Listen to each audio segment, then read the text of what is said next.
Hi everyone, we hope you're doing well.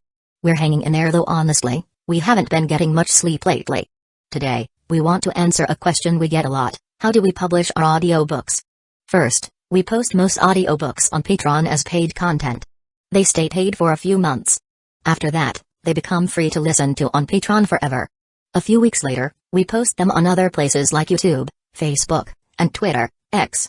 Lately, things have been a bit slow in terms of new members. So we'd love your help. Please share our site with your friends or in places like Facebook groups, Twitter, X, Discord, Reddit, or novel forums. Even one share can really help us grow. Thanks so much for your support. Ecchi wove a lie about not loving him using the lie of April. Perhaps this is exactly why the mangaka chose to end the story in this way.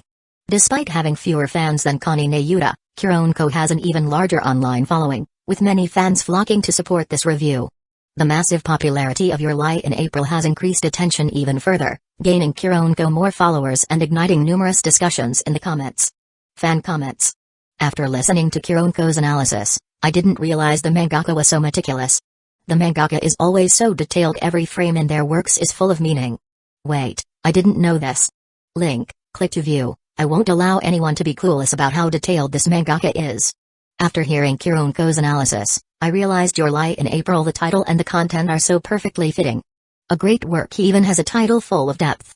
It's probably because all the details were carefully laid out that when the ending comes, it doesn't feel abrupt but instead seems inevitable. After hearing Kuronko's analysis, I can't stop feeling heartbroken looking back at the scenes where her illness worsened. Corey's strength to endure such pain is amazing. I don't dare go back and read it again. Corey loved Kelsey for 10 years but used the lie of April to create a lie that she didn't love him. This line is so perfectly executed. Such a bittersweet feeling of love. Within just one day, Your Lie in April skyrocketed in both sales and reputation. New fans, drawn by curiosity and the praise from figures like Connie Yuta and Kuronko, flocked to buy it, boosting its sales even further. But that's a story for another time. Chapter 173, the next day, Sunday. Reading the last two lengthy comments, Akifumi Mugio huffed in frustration. You're the meticulous one. Your whole family is meticulous. These people were going too far. Sending metaphorical knives before was one thing, but now they were outright attacking him personally. I actually think they make a good point. Mahiru blinked, tilting her head in confusion. These little details. If you don't think about them carefully, you wouldn't even notice, right? At least, she hadn't considered them when she was reading. Details and being meticulous are two different things. Akifumi grumbled. A bit lost, Mahiru gave up trying to understand. Speaking of which, it's surprising that you didn't prepare a gift for your fans this time, Mugio-kun. Gift? Akifumi's expression turned strange. Who said I didn't prepare anything? Huh? When?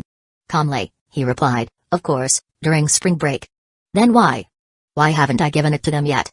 Akifumi sighed. I wanted to say it's because I didn't want them to be too sad. But the truth is, I did prepare something, it's just not completely ready yet. What could he do? He was desperate too. Even though he had already written the lyrics and melody for Hikaru Nara, If We Could Shine, he still hadn't found the right singer. It was frustrating. Mahiru couldn't hold back a chuckle. Maybe it's a good thing you weren't ready, otherwise, wouldn't the fans be even more heartbroken? That would be even better. Akifumi sulked, about to retort when his phone suddenly rang. This is Akifumi speaking. Really? Got it. Hanging up, he quickly opened the Line app and received an audio file. Putting on his headphones, he listened intently for a minute, his eyes lit up. Without hesitation, he sent a message back, then hurriedly told Mahiru not to wait for him at lunch before rushing out the door. Mahiru was momentarily stunned, then smiled knowingly. For Mugio-kun to be this excited. Did he finally find the right person for his gift? She really understood him now. Later that evening at 6 p.m., after sending off the recording team, Akifumi turned to Ijichi Seika with a grateful smile. Ijichi-san, you really saved me this time. Ijichi Seika instinctively nodded before scratching her cheek with a wry smile. Listening to that song. I kind of regret helping you. The lyrics and melody brought back memories of the previous night. After Najiko fell asleep, she had stayed up late, scrolling through the story, only to end up sobbing under her blanket. During the live performance today, she had barely held back her tears several times. Thank goodness for her strategic phone call escape midway. If I had actually burst into tears in front of everyone, that would have been so embarrassing. Hearing that, Akifumi froze for a moment before realization dawned on him. I didn't know you read my work, Ijichi-san. What did you think of it? Well, it was decent, I guess. Ecchi Sika averted her gaze slightly. I mean, I'm not exactly in the right age group to get emotionally invested. Okifumi chuckled, choosing not to call out her obvious lie. It's a shame I couldn't make you a fan, but I still appreciate your support. She gave a vague nod before asking curiously, so when are you planning to release the song? As soon as I get home, of course. He said matter-of-factly. This gift is already a day late. Ecchi Sika twitched. This guy seriously had no mercy. Just the visuals were heartbreaking enough, and now he wanted to add background music on top of it? I swear, next time, I'm not helping you. She let out a long sigh. I feel like an accomplice in all this. Just thinking about how many people would cry because of this song and knowing she had played a part in making it happen filled her with guilt. Okifumi, of course, picked up on her thoughts instantly. After some consideration, he smiled and said, I think you're looking at it the wrong way, Ecchi-san. Huh?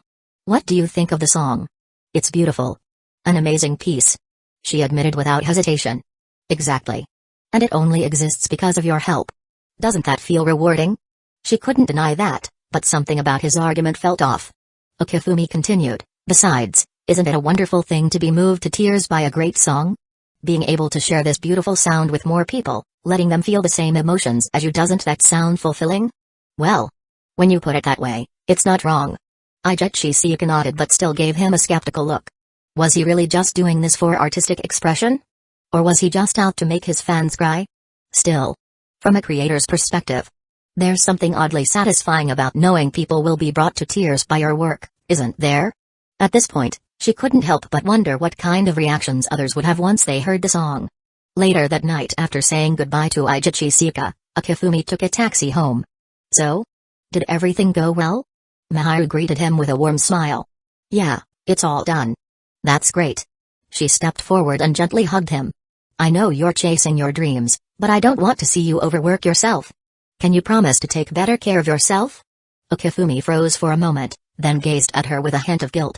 Feeling the warmth of her embrace, he reached out and gently ruffled her hair. I promise. Even though he knew his body was somehow incredibly resilient, those around him didn't.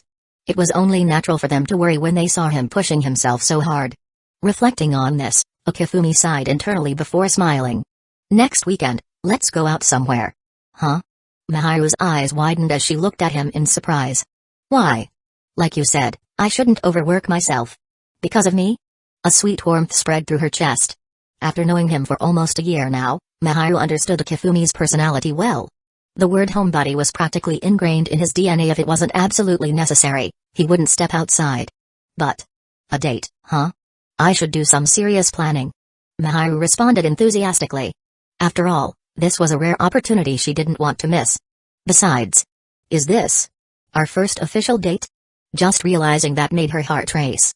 Her cheeks flushed a soft pink as the excitement bubbled inside her. We're already dating, so why am I getting so nervous? Mujio, Maharu, you both are cunning. A voice suddenly interrupted Maharu's thoughts. Panicked, she pulled away from Okifumi's embrace and turned around. There, not far off, stood Mashiro, wearing pink bear pajamas, staring at the two of them. Maharu's face was a deeper shade of pink than before. However, unlike the previous shyness, this time it was the embarrassment of being caught in an intimate moment. Wait. Mashiro, it's not what you think. Maharu stammered, her hands flailing in front of her, her usual calmness and composure completely gone. She felt a rush of guilt in her chest. Idiot, what exactly am I doing? She scolded herself.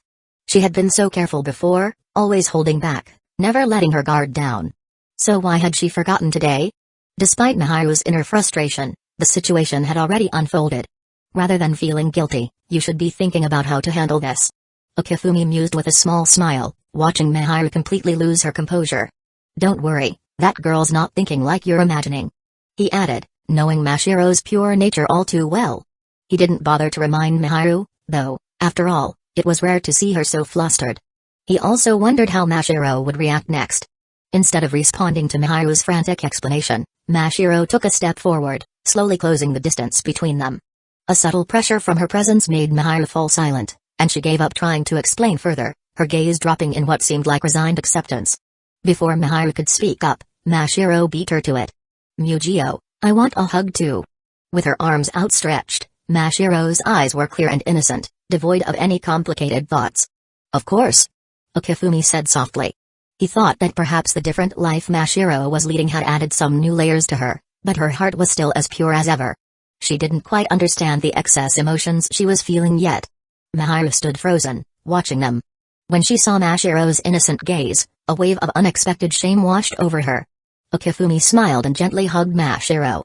After a few seconds, he let go. "Is that enough?" he asked. Mashiro's face showed a bit of disappointment. "Can we do it a little longer?" "Eh?" Okifumi was taken aback by her response. After thinking for a moment, he asked curiously, "Why?" Mashiro placed her hand over her heart and looked up at him seriously. "Just now, my heart was racing. There's this feeling inside me, but I can't explain it. I want to feel it a little longer." She hesitated before shaking her head. "Actually, no." She smiled and said confidently, "I'm sure I can draw a manga about this." Okifumi looked at her thoughtfully, then nodded. "All right, let's hold on a little longer." Mashiro beamed with a smile. Mahiru watched the two of them hug again, a small question mark appearing above her head. The person she liked was hugging her cousin. Wasn't this a form of NTR? "Forget it," she muttered.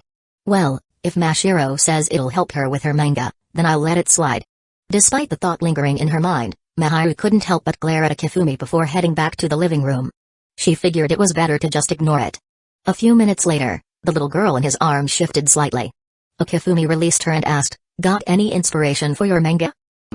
Mashiro nodded seriously, then whispered, "Thank you. Don't mention it," Okifumi said, smiling. "I'm happy I could help you, no need for thanks." Mashiro's eyes brightened, and in a voice that lacked any strong emotion, she asked, "So, next time, will you help me again, Mujio?" Watching Mashiro walk away with a cat-like step, Okifumi couldn't help but pause, lost in thought. Am I being teased by this kid? He wondered. Remembering Mashiro's innocent and somewhat silly gaze, he chuckled to himself. I can't believe I'm falling for this kid's tricks. How embarrassing.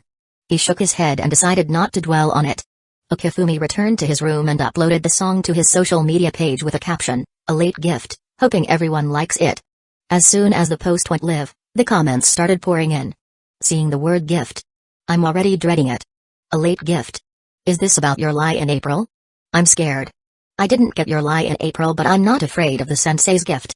I'll listen to it out of respect. LOL. I've already finished your lie in April. I've cried all the tears I can. I'm not scared anymore. The friend above is amazing. How do you manage to say something so bold yet so embarrassing? Embarrassing? Not at all. It's not the first time I've cried. What's there to be ashamed of? True. If you watch the sensei's works, who can say they haven't been hurt by the emotional pain, haven't cried once or twice? No shame in that. The intro is really nice. Thanks for the gift, sensei. At this point, the fans who hadn't yet hit the play button didn't realize the gravity of the situation. 5 minutes later, the latest comments revealed the true reaction. You bastard. You're not human. How could you send this kind of horrifying gift to the fans? I thought I'd cried enough after finishing your lie in April, but after hearing this song, I realized I had underestimated it. Tears just wouldn't stop. Wah. Friends, whatever you do, don't listen to this song. You won't be able to handle it. This is too much. It's like I can see Corey's smiling face in front of me again. I feel like I just saw the last scene of the manga. The rhythm is so upbeat, I should be happy, but all I want to do is cry. Wah. How can the lyrics be so fitting? Just like the song from Ano Hai no Nami wo Bakataki wa Mata Shiranai. Where did this song even come from? I couldn't find it online, so it's probably another song the sensei specially commissioned for the manga. As Okifumi read through the comments, a satisfied smile spread across his face. Is there anything more enjoyable than making the fans feel sadness? If there is, it's making them feel even more sadness. Once he was sure that everyone had cried enough, he could relax. Just as he was about to close the app, he noticed the last comment. A specially commissioned song? Hadn't he said that before? Okifumi blinked, lost in thought. Then, it came back to him. Last time, he'd only mentioned that he had asked a professional singer to help perform it. He hadn't mentioned that he wrote the lyrics and composed the music himself.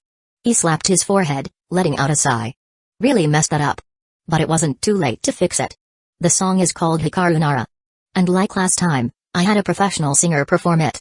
The lyrics and music, though, were written by me personally. I'm happy that everyone enjoys it. Chapter 174, Writing lyrics and composing music? Am I seeing things, or is this real? It must be a hallucination from crying too much. There's no way the mangaka actually wrote lyrics and composed a song. Huh, you guys saw that too? So, it wasn't just our imagination? Is it really the mangaka who made this song, just like the last one? A manga artist, a light novel author, and an anime screenwriter. I can't figure out how these professions are related to writing lyrics and composing music. True, there's no obvious connection, but didn't the mangaka mention learning music as a kid? As a music student, I wouldn't be able to write something like this, no matter how many years I spent studying. 10 years? I'd probably never be able to write something like this in my life. Something that others might spend a lifetime trying to achieve, and yet, for the mangaka, it's just another small thing. Damn it, I'm so jealous. Is it really fair that geniuses can just ignore logic like this? So frustrating. Others just get lucky, but the mangaka seems like the heavens are literally feeding them their meals. Seriously, what else can you not do? Just thinking about how the mangaka specially wrote us this song makes me so happy. Happy? The song was meant to mess with you emotionally, and you're still happy. Actually, when I think about it, I'm kinda happy too. Even though it was emotionally overwhelming, the song really is beautiful. It feels like the entire story gained a soul, it became so much more vivid and alive.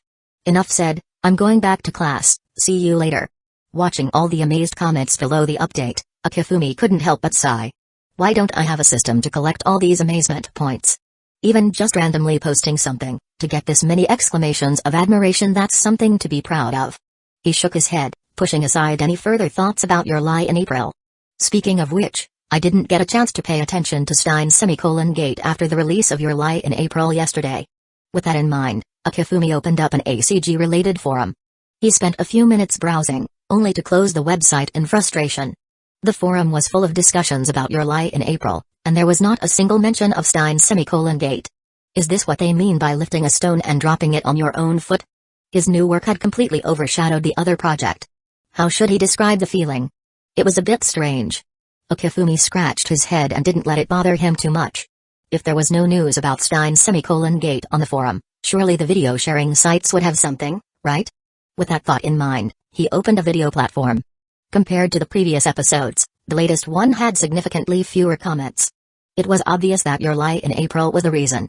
The fanbases of the two works overlapped quite a bit, and with the content in your lie in April being so intense, many fans were probably still reeling from it, which made it completely understandable that Steins Gate got less attention for the time being. The content of Steins Gate episode 15 was simple enough: something about a broken time machine, fixing it, and helping Rintaru find her father. Recalling the plot, Akifumi's gaze shifted to the comments below the video. Why does this episode feel kind of boring compared to the shocking one from last time? Not that there's nothing good here, but it just doesn't have the same impact as the previous episodes. I kinda get what the mangaka was going for, but spending 20 minutes on this one plot point? Feels like a bit much. But the next episode should go back to the past, right? Well, since I've already watched this much, I'm going to finish the whole thing. Hope the next episode can return to the previous level. After reading the comments, Akifumi felt a bit more at ease. Steins Gate was a work that really needed patience from its audience. And patience was in short supply in today's world. Good thing the reputation built up over time is really coming in handy now. Otherwise, he'd probably have to wait until the series finished before people would come around. By the way, it seems like there are fewer negative comments than before. The earlier episodes had received some pretty harsh criticism, but starting from the last episode, the negativity had decreased quite a bit. How strange. Akifumi couldn't help but shake his head. No matter how much of a genius he was, he couldn't fully understand what went on in the minds of these so-called haters. And he certainly didn't know how their mindset had shifted since last week. Even though some of the recent episodes had given those who had turned against him last week a chance to change sides again, the time between episodes was so short that even the thick-skinned ones couldn't do it without feeling a little embarrassed. I'll wait to see how the next few episodes play out. If things went poorly, they wouldn't hesitate to roast him. But if things went well, of course, they will be the first to say, I knew this work was amazing from the start. What did I tell you? The mangaka's work could never be bad. My taste is just impeccable. Talk about being hypocrite. Akifumi sighed and shook his head. Well, whatever, it's all good.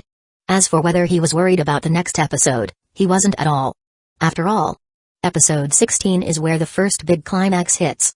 Having already seen the script, Akifumi knew that, compared to the original, this scene would be even more intense.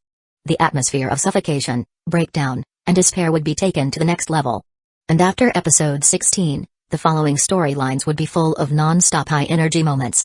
Fans definitely wouldn't be disappointed. Speaking of which, what should I do for my next project?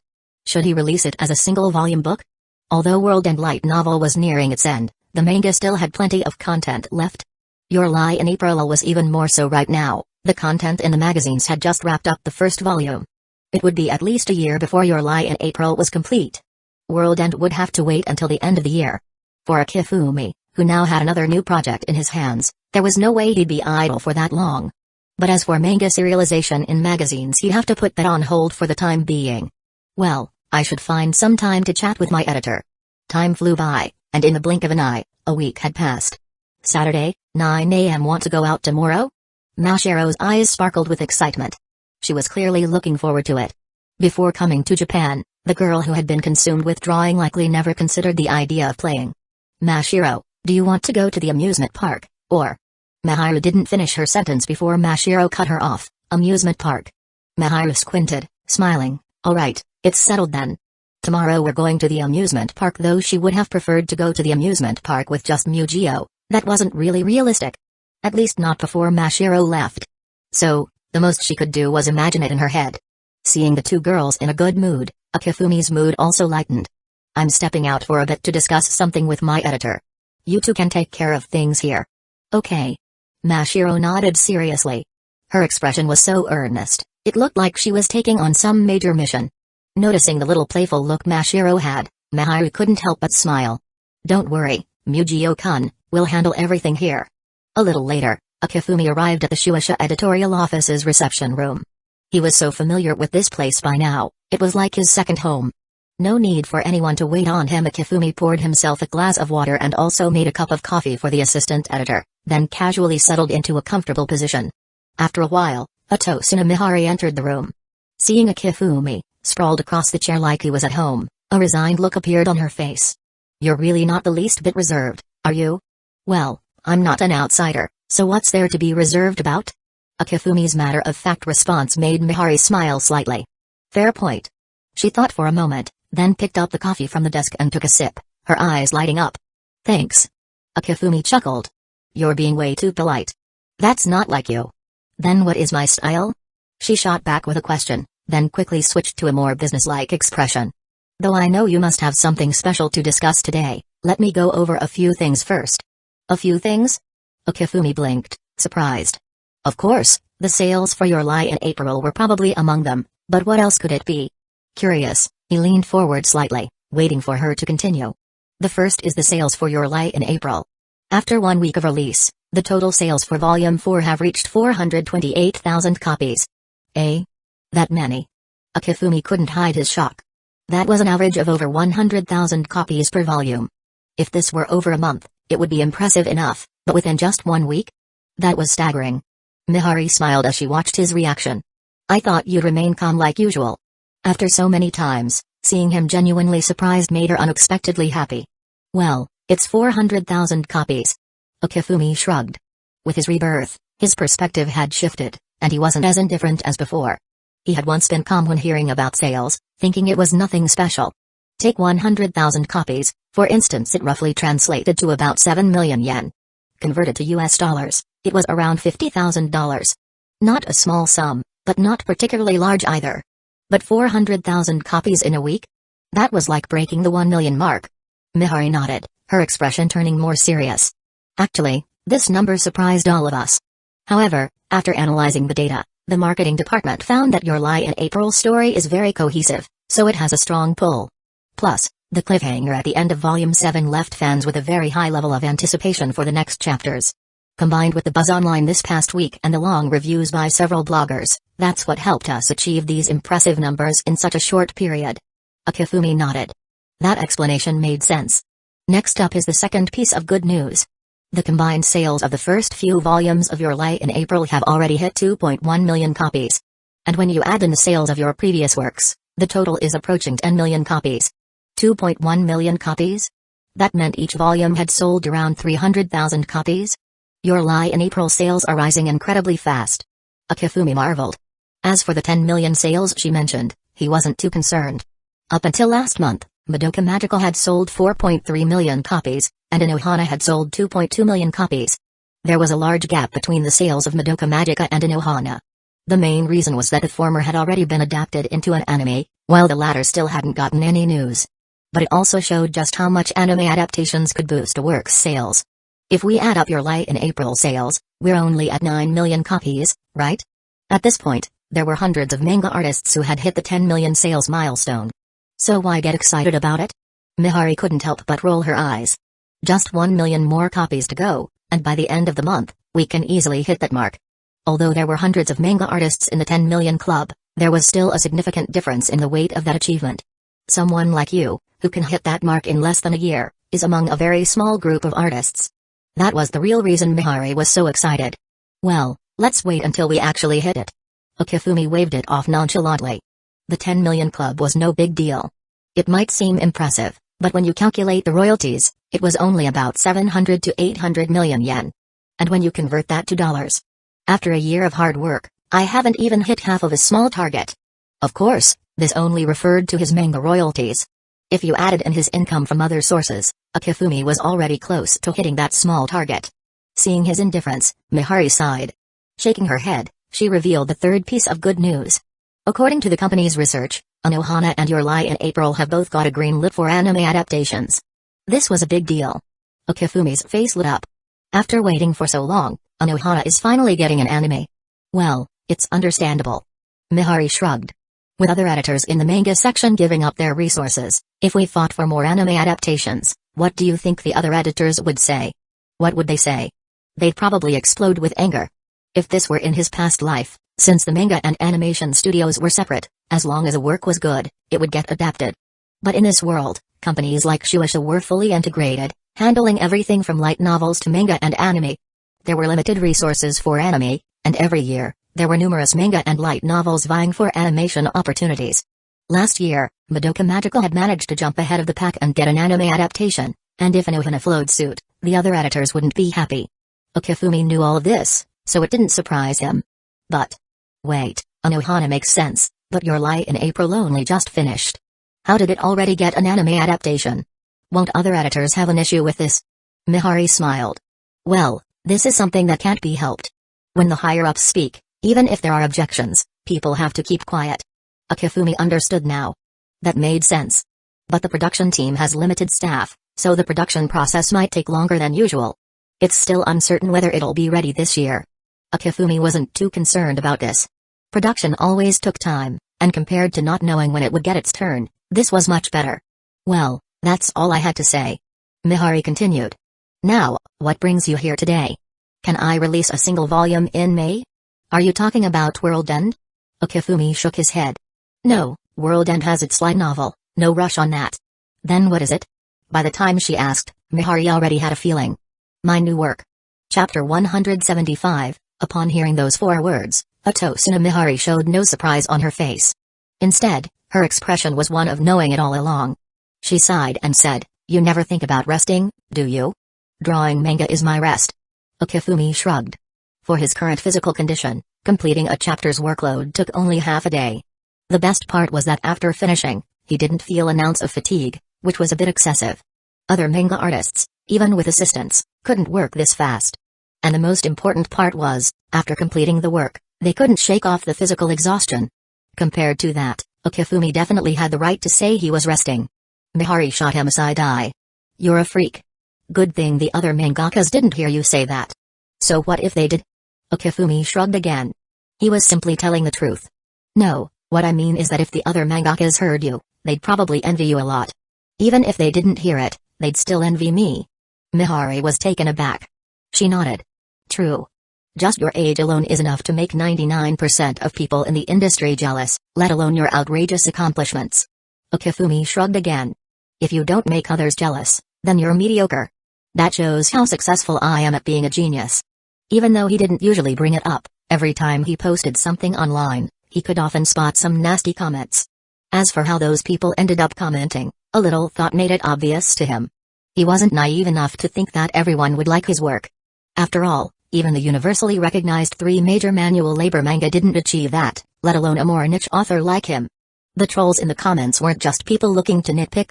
At least 90% were people who didn't like the work, and the remaining 10% were those who couldn't stand anyone being better than them and intentionally looked for faults.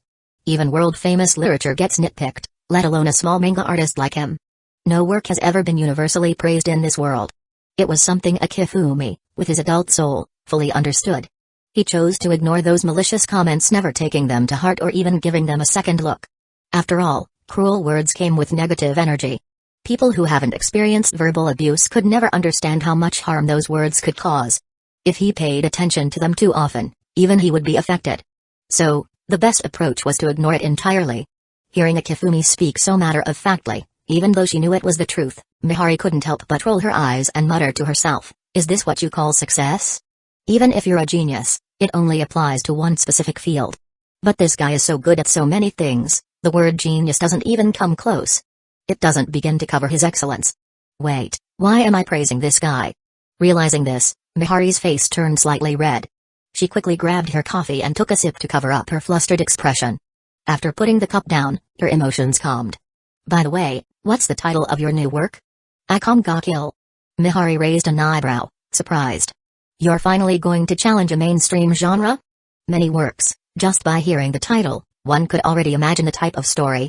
Clearly, the name Akifumi had just mentioned belonged to that category. Mainstream genre? Akifumi thought, without even needing to know the plot of Mangaka. Just changing the title to Slashing Sisters would make the genre more aligned with anything but the mainstream. More accurately, it should be called Evil Path instead. However, you didn't forget that my debut work was Madoka Magica? Akifumi spoke half-jokingly. Besides, what manga artist can resist a mainstream genre? You can't possibly have forgotten, right? Mihari rolled her eyes.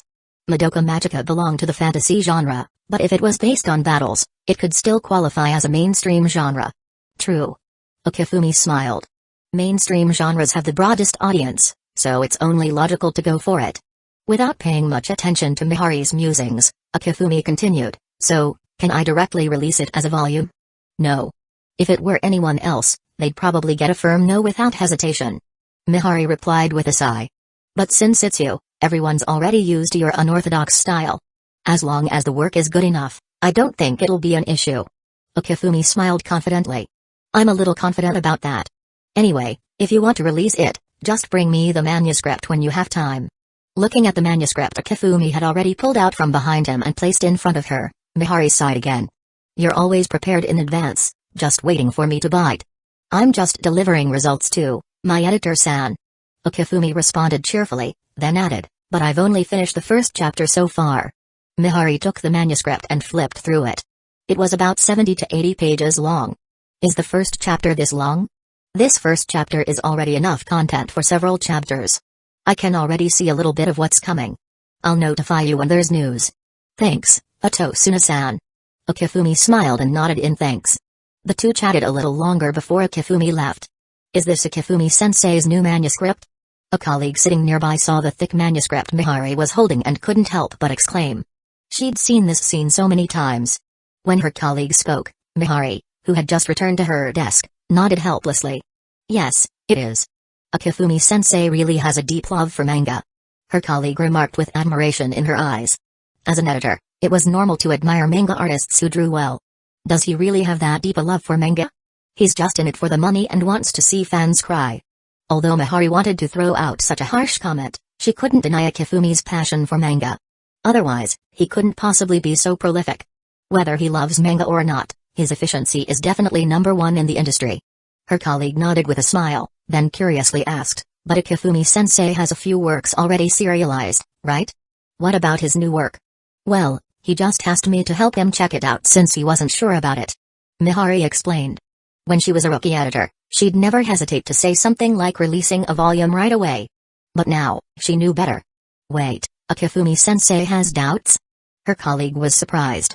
She remembered the company gossip. Akifumi-sensei never needed editors to check his work, he just released it directly. Mihari replied naturally, "Even if he's that good, he's not perfect.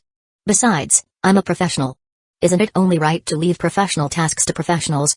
Her words were firm and full of confidence, showing how much she'd grown. "So the rumors were wrong?" "I knew it, there's no way anyone could be that amazing." The colleague nodded thoughtfully.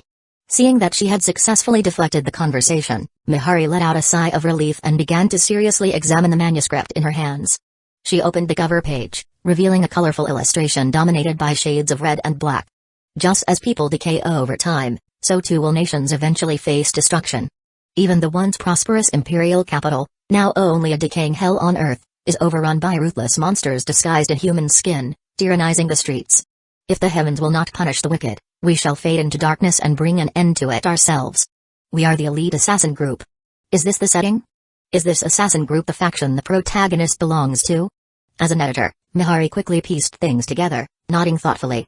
She didn't pay much attention to the artwork or panel composition. The artist's style was already so refined that after a year of hard work, she had no room to offer suggestions. What she needed to focus on was the story, and then decide whether or not to pass it on to Manano. The story wasn't too complex. The protagonist, Tatsumi, who lives in a rural village, travels to the capital to save his town. Upon arriving, he's immediately taken advantage of, realizing the depths of human corruption. Just as he's about to be cast out onto the streets, a kind young lady picks him up. Her kindness and warmth fill the naive boy with gratitude. Didn't they say that this place is full of monsters hiding in human skin? Tatsumi thought. He didn't feel that way at all. Sure, he was scammed out of his money, but that was because Tatsumi was too trusting in the first place. Wait a minute, wasn't the protagonist supposed to be an assassin? Could it be that the kind young lady who took him in is secretly part of the assassin organization? As she flipped through the pages, Mihari quickly learned that Tatsumi had two companions who had already arrived in the capital before him. She also found out about the nation's corrupt leaders' officials living in a towering castle and the assassin group, Night Raid, which might be the protagonist's faction. On the second night after Tatsumi arrived, the plot took a shocking turn. First, the young lady's mother was brutally cut in half. Then soldiers and the household's male master were killed. The huge difference in combat strength led to the protagonist's side being wiped out by the assassin group almost instantly. Determined to save at least the girl, Arya, Tatsumi confronted the assassins and tried to buy time for the Imperial Guards. But in the ensuing battle, he was quickly defeated. Is this where he unlocks his hidden power? Does he have some special ability? Just as Mihari wondered how the protagonist would overcome this crisis, the next twist left her dumbfounded. She saw exactly what it meant when they said, "This place is full of monsters in human skin." Using sweet words to lure strangers from distant lands and then torturing them to death for one's amusement. The graphic, brutal scene made her pupils shake. She couldn't help but remember what it meant to see an Akifumi-style work. When the first chapter ended, Mihari exhaled the tension she hadn't realized she was holding. Two characters dying right after leaving the village. Is this really a typical shonen story? She questioned. However, well, this is certainly a signature work by that guy. There was nothing unworthy about it. At the very least, the shocking twists in the first chapter were enough to leave most readers stunned, eagerly anticipating the next installment. Now, it's time to pass it on to Manano-san for further processing. Mihari stood from her desk, manuscript in hand, and headed toward Manano's office. By 8 p.m., the buzz surrounding Your Lie in April had died down after its conclusion, and many fans returned to watch Steins Gate on time. Some 10% of fans chose to wait until more episodes were available to binge watch. While these fans felt that episode 15 was a bit slow, it didn't lessen their anticipation for what would come next. Can they really go back to the past? Many fans were also curious about who Suzua's father really was. When the episode refreshed to show episode 16, the fans watching the screen clicked without hesitation. In addition to these fans, there were also those who hoped to see Akifumi fall from grace, watching the episode at the same time. At the start of this episode, the main characters were already disappointed, concluding that they might never find Suzua's father. Later, Okabe Rintaro tracked down a man, Hashida, who had been attempting to pose as Suzua's father. From him, they learned that once the time machine was used to travel back, it would never be able to return. So, Hashida planned to make the girl happy before it was too late. Rintaro didn't agree with Hashida's view. The scene shifted to the time machine being repaired. Suzua spoke to Rintaro. "I'm really grateful to all of you. When I first arrived in this time, I didn't know anyone. Even though this time is peaceful, it felt so scary to me. But now, I've made so many friends, and I'm so happy to be able to spend time with all of you. Even though it's short, it's been amazing to be part of the research team. I'm really happy to be with all of you." Fans didn't realize the impending danger, oblivious to the knife creeping closer. Suzua's conversation with Rintaro continued. "I'll go. Changing the future is my father's wish." "Okabe Rintaro, then what about you? Does it not matter to you to change like this?" The 70s might not be so bad. The girl smiled and said, "I'll make more friends like you and live freely there." The scene shifted again. The time machine was repaired, and the final moment of Suzua's departure was approaching. Before she left, Mayuri suddenly realized who Suzua's father was. Is he nearby? Could it be Rintaro? No, that didn't make sense. Fans quickly rejected that thought, knowing that wasn't possible. Then, could it be? Realization hit them. The fans stared wide-eyed. How could such a person have a daughter like her? But the reality was unchangeable. Suzuamon was Hashida's daughter, and that fact couldn't be altered. As the fans watched the screen, they couldn't help but smile weakly. This is supposed to be a touching moment, but for some reason, it makes me want to laugh. But this moment was indeed emotional. Following her unseen father's wishes, Suzuha used the time machine to meet him. Just thinking about it made fans' hearts tremble. Although she didn't want to part from a father she had just met, to change the future, the girl resolutely boarded the time machine. The future will change, right? Fans couldn't help but feel a surge of hope. Chapter 176. The next scene brought a sense of pressure to the viewers. After Suzuha left, the world line fluctuation meter didn't change. After a brief wait, the sound of knocking came from the door. Rather than the 50-something Suzuha, the person who appeared before them was Yugo Tanuji, the owner of the cathode ray tube workshop. He handed over a letter to the group, and the letter was signed by Suzuamon. When they asked where Suzuha was, the answer they received was that she had passed away. Mr. Okabe Rintaro, long time no see. I am Suzuamon. It may have been just a few hours ago for you, but now it is June 13, 2000. I will get straight to the point. Failure, failure, failure, failure. The black ink was filled with the word failure. And it was clear from the tone of the letter that Suzuha had written it in a state of immense anguish. The group was left wide-eyed in disbelief. Originally, they had been filled with hope, but now their hearts sank as they stared at the letter in stunned silence. After countless failures, perhaps after a struggle, Suzuha had finally decided to explain the reasons. I only remembered who I am a year ago. I lost my memory during these 24 years. Time travel didn't go smoothly, the repairs weren't complete. But this isn't my father's fault, it's mine. Because the time machine wasn't fully repaired, Suzuha injured her head when she arrived and lost her memory.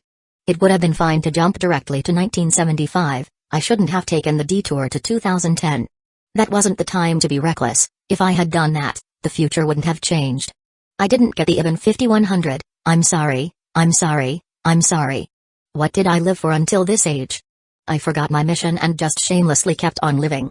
Please forgive me, forgive me, forgive me. Mr. Okabe Rintaro, after that time machine meeting, you stopped me from jumping to 1975, because there was a thunderstorm that night, and the time machine broke. If I could go back, I wish you hadn't stopped me that day. This life is meaningless. The black lines filled with gloom and despair, the girl's vacant gaze, the twisted lines at the end of the letter, all of this, combined with the voice acting's intense delivery, stirred up a strange, dark feeling in the hearts of the viewers. Regret, pain, sorrow. Then, when the fans learned that Suzuha had hanged herself 10 years ago in her house, and that her mental state had become extremely unstable the year before her suicide, the dark emotions completely exploded in the viewers' hearts. The story didn't end here. After learning all of this, Okabe was heartbroken and decided to use D-mail again, ensuring that he wouldn't stop Suzuha from leaving that day. This way, she would be able to jump to 1975 before the storm hit. The price of this would be that she would never know who her father was. Unlike the time machine, D-mail was a system that could send emails to the past. Once D-mail was sent, the world would reconstruct itself based on the recipient's actions. Since the recipient's response couldn't be predicted, the results of this world reconstruction were unknown. Only Okabe could observe the changes in the world after D-mail was sent. As the world line was reconstructed, there was no doubt that the future had changed. In this new world line, Suzuha didn't commit suicide but instead passed away naturally from illness. Before her death, she repeatedly muttered, "Is this value from before the change, or after? Did I change it?" The world line fluctuation meter indeed showed a change, but it didn't exceed the 1% mark that Suzuha had mentioned. Before long, it was time for Mayuri's death again, but this time the train didn't stop. Okabe rushed back to Wanab and found Mayuri peacefully sleeping on the couch. Okabe breathed a deep sigh of relief. Suzuha. Has the world changed now? Is Mayuri saved? With this lingering question, episode 16 came to an end. It was only then that the viewers finally snapped out of their shock. However, many of them chose to rewatch episode 1. They were shocked to realize that they couldn't remember some of the settings or the earlier events of the story. By the time they reached the D-mail segment, they were completely confused. Meanwhile, viewers who had paid close attention to the story were enthusiastically commenting on various websites. That was amazing. This episode of Stein's Gate was just incredible. I honestly thought they would succeed, but I never expected the failure at the end. I had a feeling it was going to fail from the start, especially since there are still a lot of episodes left. If they succeeded so easily, what would the rest of the story be about? But I didn't expect it to end this way. Suzua's twist was so hard to watch. Me too, it was so uncomfortable, my chest felt heavy. It's probably Suzua's backstory. For viewers who didn't remember the previous events, the fact that she repeated her time with her father, only to be forced to part again, while carrying the hope of succeeding, only to end up committing suicide in a daze, it hits hard. The twist and the ending. It's heart-wrenching. I didn't see it that way. I just couldn't stop crying. I couldn't hold back either, I just burst into tears. For Okabe, this must have been so painful, right? After all, he caused all of this, repeatedly going through these tragedies. If it were me, I'd probably break down. However, Mayuri should be saved this time, right? Fool, there's no way it worked. That's right, didn't Suzua say? The world line only changes once it reaches 1%. Right now, it's only at 0.4%. There's no way it worked. Then why is Mayuri still alive at the end? How should I know? I finally understand the setup from the previous episode. Without the build-up from the last episode, this one wouldn't have had such an explosive payoff. Why is this episode so short? Now we have to wait until next week. As Sensei said, the story just keeps getting better the further it goes. I'm so curious about what will happen next. From the start, where more than 70% of the feedback was negative, to now, where over 80% are positive, it's been less than a month. Had the show been airing at a weekly pace since episode 1, by the time episode 16 aired, the majority of fans would have probably been unhappy, as the build-up was slow. After all, when fans develop high expectations for an author's work, they can tolerate a bit of imperfection. But if their expectations aren't met, the backlash can be intense. The next morning, Mujio-kun, wake up at Miharu's cheerful wake-up service. Akifumi Mujio rubbed his eyes groggily. What time is it? It's already 7 a.m. After a brief silence, Akifumi sighed as he became slightly more awake. If I didn't know better, I'd think I was going to school today. Not that he even woke up this early for school. After all, it's rare we get to go out and have fun, so we should head out early. Miharu's face was serious, her eyes sparkling with excitement. Alright, I'll change now. Ah. Miharu gasped, covering her eyes with both hands and complaining, you should wait for me to leave before changing. Akifumi rolled his eyes. What's the big deal? We've seen each other naked before, no need to be shy. After a short while, the three of them left the house together. Are we just having rice balls for breakfast? It's supposed to be a fun day out, but why does the food seem even simpler than usual? Miharu smiled sheepishly. The subway ride to the amusement park is an hour long, Mujio-kun, so just bear with it for now. I'll treat you to a big meal at lunch. Well, there's nothing else to do but endure for now. Mugi, want some sponge cake?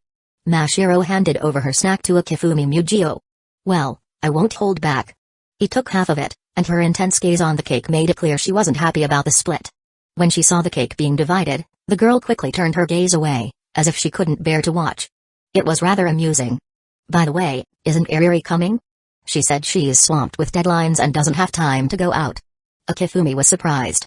But didn't Iriri hire an assistant? How is she still too busy? One assistant isn't enough to ease the load as much as she expected. Plus, she occasionally slacks off. That last part was the key. That's tough. Akifumi said, clicking his tongue with a slightly smug tone. You're probably the fastest in the industry, Mujio-kun. Akifumi's voice took on a more dangerous edge. Looks like tonight, I'll have to show you who's faster to pass out between the two of us. Miharu froze, then recalled the last time they had this conversation. Her pale cheeks immediately turned a bright pink, looking exceptionally charming. She shot a playful glare at Akifumi, but didn't deny it. Tonight? Mashiro tilted her head, staring blankly at them. Nothing. Akifumi quickly realized they had an innocent child around and decided to keep things clean. By the way, have you met Iriri's assistant, Mashiro?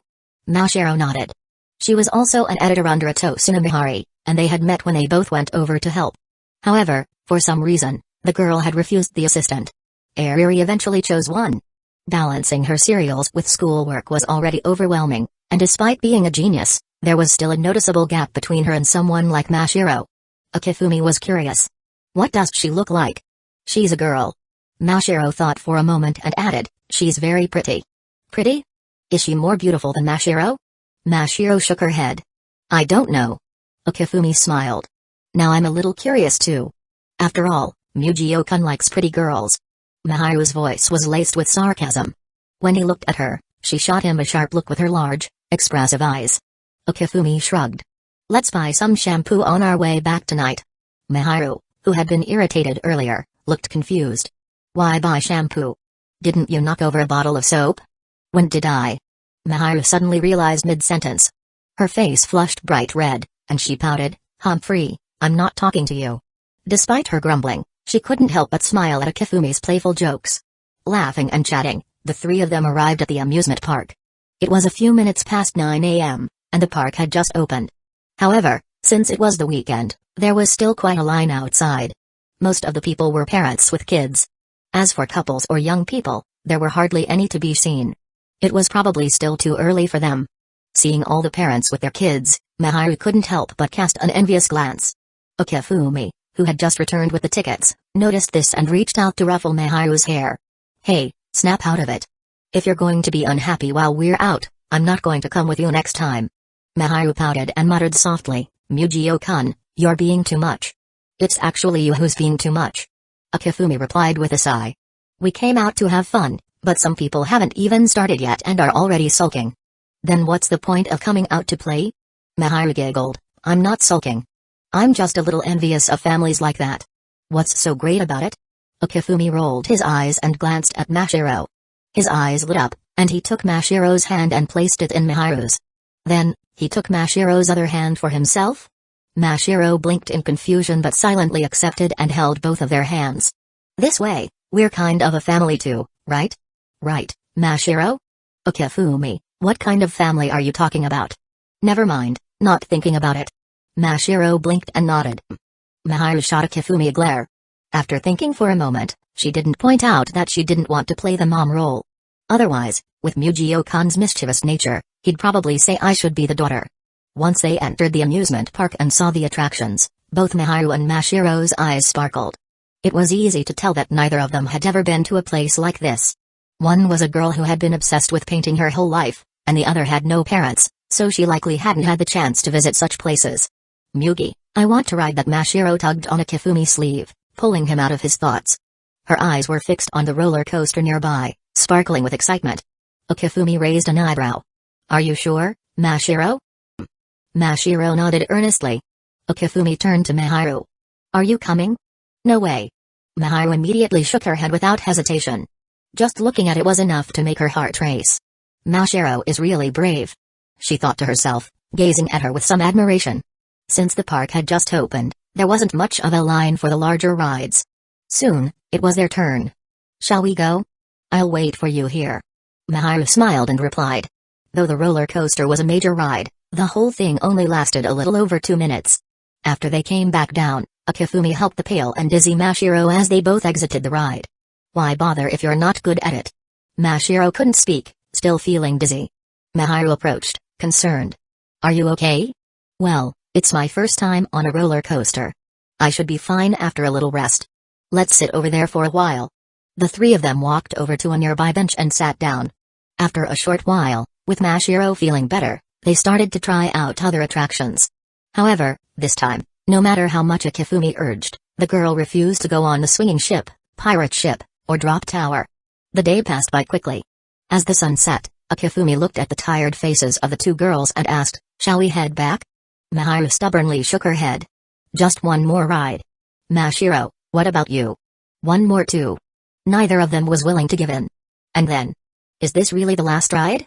Looking at the giant Ferris wheel in front of them, Okifumi couldn't help but chuckle.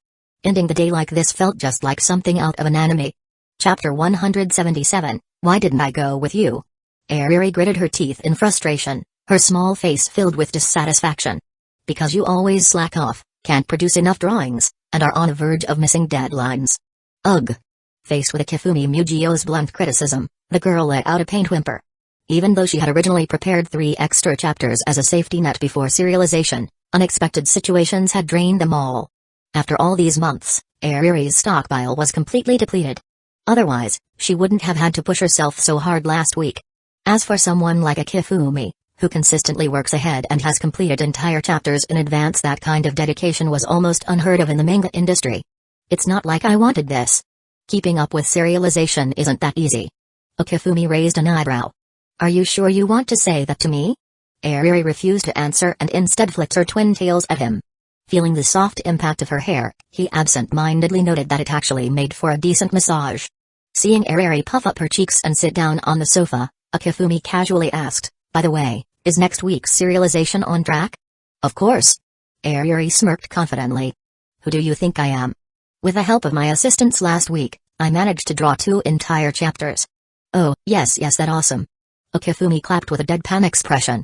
So, you're using up your backup chapters this week and planning to work hard again next week? I'm always working hard. Ariri pouted. I draw manga every day after school. Today is just a rare break. I see. Akifumi nodded. But judging from the flicker in her eyes, he estimated the truthfulness of her words was barely 50%.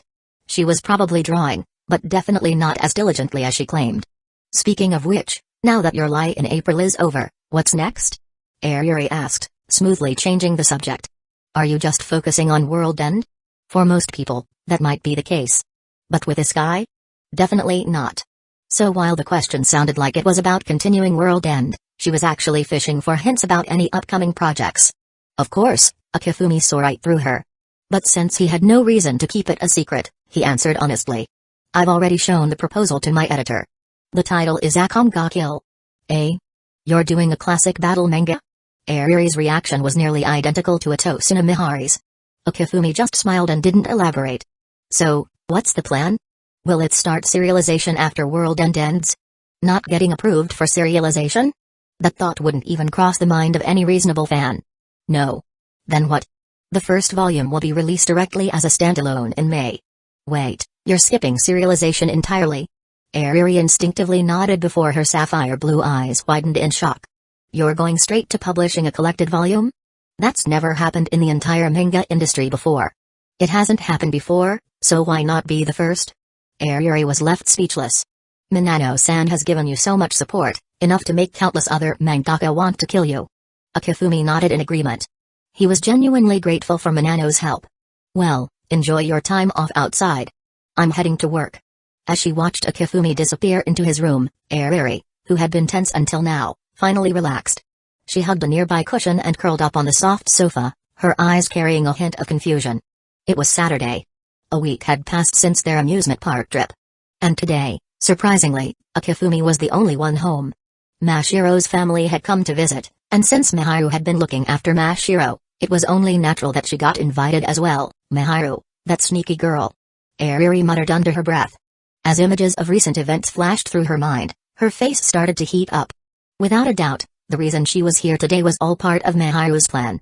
Ariri, don't let this rare opportunity slip by. Remembering Miharu's teasing message online, her face grew even redder. Taking the initiative? No way. A pure girl like me could never do something like that. Despite drawing risque and shy since childhood, Ariri was unexpectedly conservative in real life. But that was normal. Just like how someone might reward themselves since elementary school yet still get nervous holding hands with their crush, it was the same logic. So when Miharu suggested she make a move, Ariri found herself completely flustered. That guy. Back when it was just the two of them, he used to tease her all the time. But now? Why had he suddenly become so reserved? Ugh, so frustrating. Ariri bit her lip, hesitation written all over her face. Her rational side knew this was a rare opportunity. But her pride as a girl made it impossible to take the first step. Meanwhile, Akifumi had no idea what was going on outside. Right now, he was focused on something far more important. I've learned most of the theoretical knowledge. Now it's time for practical application. After finishing Your Lie in April, 2 new projects had naturally surfaced in his mind. After all, Stein's Gate had already been fully produced by the company. According to the usual pattern, the conditions for unlocking new works had been met, and they had materialized accordingly. One of them was the Akam ga Kill manga he had mentioned earlier. The other, however, wasn't an anime, manga, or novel. It was a game. An RPG. How ridiculous was that? He had already made a name for himself in light novels, manga, and anime. And now, a game? I guess I'm truly covering the entire ACG spectrum now. With that thought, Akifumi let out a sigh, feeling both overwhelmed and oddly proud. The sheer breadth of his work was both a burden and an achievement. Plenty of anime writers and light novelists had dabbled in game scripts before. But actually developing a game independently? That was rare. And among those who had worked in anime, manga, light novels, and games? He was probably the only one in the entire industry. I've already installed the necessary development software. Although he could create his own assets, downloading them online was much more efficient. I'll collect the materials first, then start programming. With modern tools, making a game wasn't as difficult as it used to be. Even a complete beginner could pull it off with some effort. For someone like Akifumi, it was a breeze. Thanks to his photographic memory, programming was practically second nature. After gathering the necessary assets online, he stretched. The rest. I'll draw myself. The game itself wasn't too large. Once he got the hang of it, finishing it within a month wouldn't be a problem. Compared to that, his biggest headache was still manga. Chapter 178, The content of Mangaka Kill is significantly more than your lie in April. They can't seriously expect me to finish drawing everything before unlocking the next part of the story, right? With that in mind, Akifumi had an idea. Whether it would work or not was something only time would tell after the game was made. That was why, after completing the first volume of Mangaka Kill, he decided to dive into game development.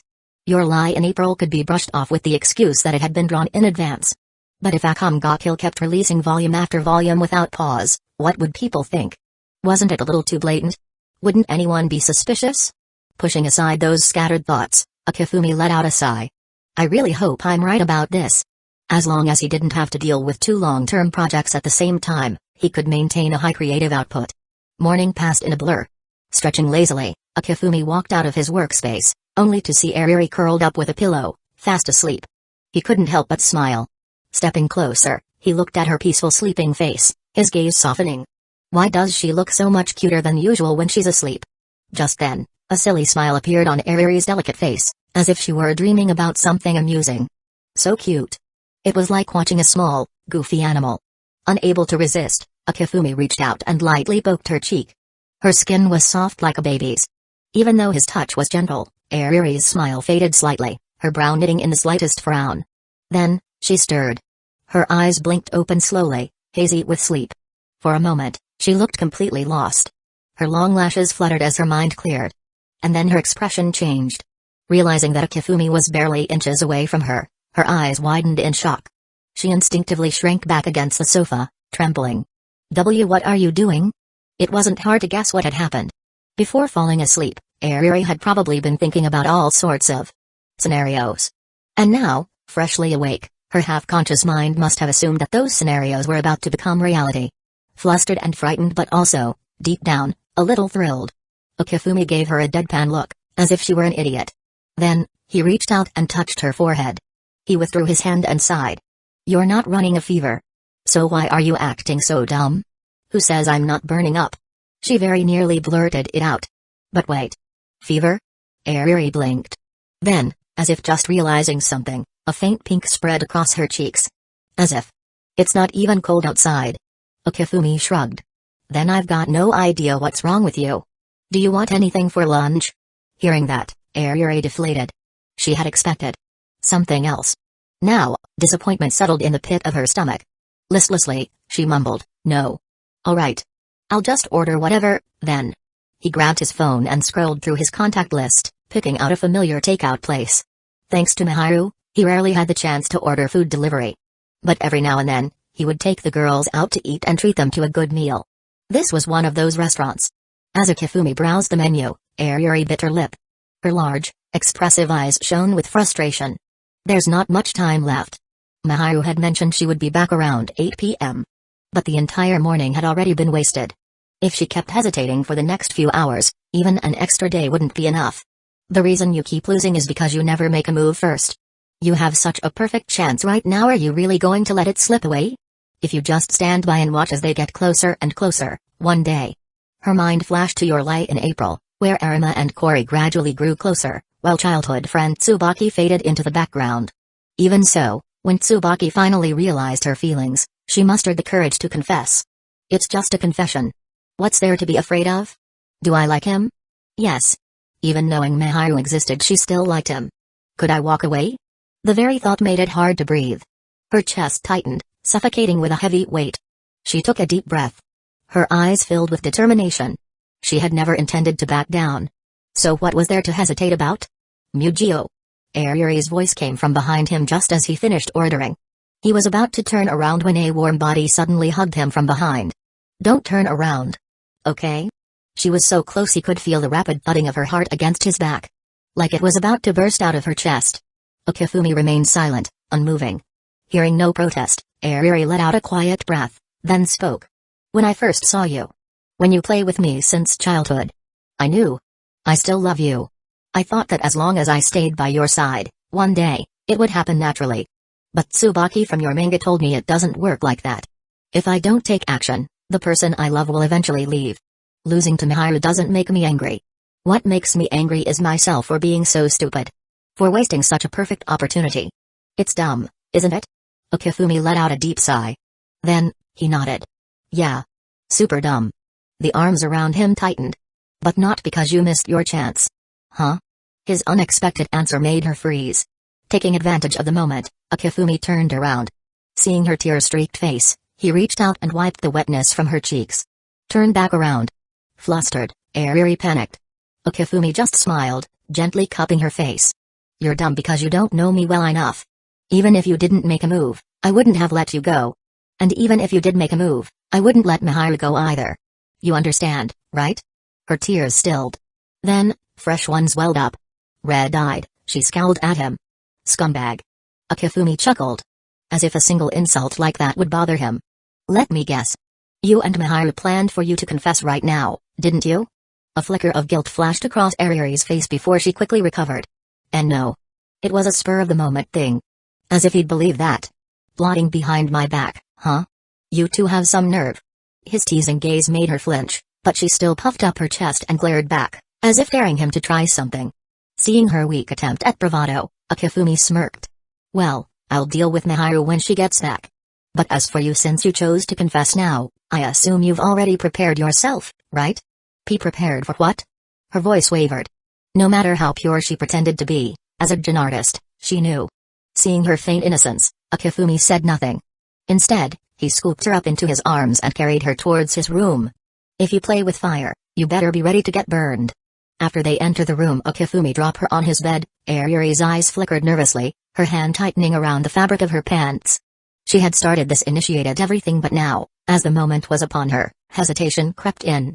She looked up at Okifumi, her voice soft and unsure. Mugio, I'm not sure? She murmured, as if questioning herself more than him. He raised an eyebrow, leaning in slightly. What's wrong? His tone was steady, though a trace of concern flickered in his eyes. Ayuri bit her lip, the confusion evident in her gaze. Isn't it too early? Miharu will be back in a bit. Okifumi's lips curled into a faint smirk, a spark of amusement in his eyes. You started this, Ayuri. Her face flushed, her hands fidgeting in her lap. That was. I just wanted to tell you how I feel. It's not like so, you don't want to do this? Okifumi's voice was gentle but firm. He needed to hear her answer, to know if she was truly ready. If not, he wouldn't push her. Ayuri flinched, her gaze darting away. This isn't about yes or no. Why now, though? You already have Miharu. You don't need to know how I feel. It's pointless. Her voice trembled, a mix of frustration and something deeper, perhaps fear. Okifumi's expression softened. Then why do you want to be with me? He asked, his voice quiet but sincere. That's what I need to understand. Ayuri's breath hitched, her heart racing. What do you mean? He let out a soft sigh, his tone thoughtful. From the moment we met, I felt like I had to protect you. At first, it was more like wanting to look out for you. But over time, that feeling changed. Ayuri blinked, her pulse quickening. Changed how? Okifumi's smile was warm, his eyes holding hers. What do you think I mean? You asked. I'm giving you the answer. The rest is up to you to figure out. The words hung in the air, and Ayuri's mind raced to catch up. You mean? You've fallen for me? She whispered, her voice barely audible. Even though you already have Miharu? Okifumi didn't flinch. Instead, he nodded slowly, his gaze steady. Does that surprise you? She glared at him, though there was no real heat in it. You scumbag. She muttered, raising a hand to playfully swat at his chest. But before she could, Okifumi caught her wrist, his grip firm yet gentle. Hold on, Ayuri. He said, His voice calm but teasing. You're the one who started this, remember? Her face flushed deeper, and she looked away. I needed to know how you felt. That's all. Okifumi's expression softened, his thumb brushing lightly over her wrist. And now you do. So, what's next? Ariri hesitated, her breath catching. I don't know. Her eyes meet with his and he began to lose himself in her gaze. Ariri. I love you NNH. Okifumi softly caress her lips. Reassured, she closes her eyes and the contours of a smile shape their kiss. Chapter 179, MMH. MMHH. MH, MH. HFF, MMP. MH, MH, MMH. Ariri's senses are overloaded with his smell and taste. MH, slow down. MH, MF, MHH. Ariri start to struggling to breathe, but still deliberate to continue kissing. She opens her lips. MH, MHH.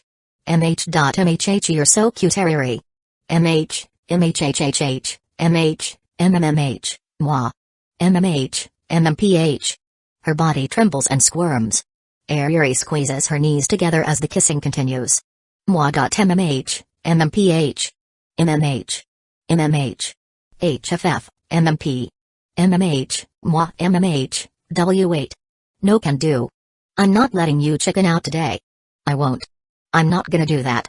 I wanna take off my clothes myself, just turn around for a bit. Ariri said while throwing a pillow to Okifumi's face. A few minutes later after she done undressing, Ariri's voice called out softly, okay. You can look now. Okifumi turned around. Ariri sat onto the bed covering herself with the bedsheet. Why are you still covering yourself? You were so passionate during that kiss. What happened? Nothing happened. I'm still preparing myself. Then I'm ready, but I'm still a little hesitant to show you my body. I'm taking this. Okifumi pull away the bedsheet in one fell swoop. Way up. Ariri's face is bright red, but she doesn't offer any further resistance. Okifumi looked at her beautiful body and felt his breath catch, Ariri sitting there in front of him without wearing anything. She closes her eyes, seeming to have resigned herself to it. Why you're disappointed? 'Cause they're so small, aren't you? No, I think your body is just perfect. Okifumi gently hugged her and pushed her over to the bed and lay her down, before joining her on the soft mattress. Okifumi continuing the kisses, and he started to take off his pants and set his member free. While it's throbbing in anticipation, because of a habit doing it with Miharu, Okifumi realized it's Ariri's first time doing this, so important to set the mood first. MMH, MMPH. NNNGH, MLLN. Fwa, MMH. Mwah, MLLN, NNH. Warm air tickles Okifumi's face as they exchange more breathy kisses. Saliva drips from the corners of their mouths, but neither of them seems to care. Okifumi's hand drifts downward once more. When his hand slides in between her legs, she quivers again. W8 as Okifumi caress her pussy, Ariri's voice becomes even more sensual, and clear juices start to flow in response. Ariri. You're soaking down here. You don't have on. To say that idiot. Ariri sounds more relaxed, but the next moment her body starts quivering with pleasure. You, on comma dash that. Where were touching me? NNNGH. What do you know about the clitoris? Okifumi asked, somewhat teasingly, all the while gently stroking the very spot in question. It's not that I don't know. I had no idea. MMH, fwa. NNH.W8 Mugio. It's different form touching yourself, right? MMH, I told you. I'm not going to talk about that. Stop Stop touching just that one spot, please. Ariri's cute nipples are quivering slightly, it's almost as if they're asking Okifumi to play with them. 2.NNGH exclamation mark. Your nipples are sensitive, too. Please. Be gentle. NNGH. It's almost too much. Okifumi want her to get the most out of this, but don't want to put her off. How about this? Okifumi gently caress her breasts, like he giving them a massage, and at the same time mwah. MLLN, MMH. NNH. Even if it's small, it's so soft, can I keep touching them? You can. If you like them that much, you can keep touching. HNNNGH. MH.N. MHHH. Ariri let moans escape. It doesn't hurt, does it? Every time Okifumi pinch her clitoris, Her body bounces up and the bed creaks loudly. Ah. Ah. Ah. NNH. Ah. Dot ah. MMPH. Ah. MHHH. Man W8. MMH. Ah. HNMGH. MH. Ah. MH. Ah. No, pinching. Stop eek. MMMH exclamation mark as Akifumi continued to gently caress her. He can feel that Ariri's body is now completely relaxed, and it's about time to take the next step. Ariri. Ha. Onkamayo. What is it, Mujio? Don't you think it's time I became your first? Akifumi's voice was low, his tone a mix of tenderness and anticipation. Huh? You mean? Ah. Ariri's eyes widened, her breath catching in her throat as she realized what he was implying. Without waiting for an answer, Akifumi shifted his position, hovering above her. His movements were deliberate, his gaze locked onto hers. Mujio? Ariri looked up at him nervously, her voice trembling. You know what I'm going to do now, right? He asked, his voice steady but soft. Yes, of course.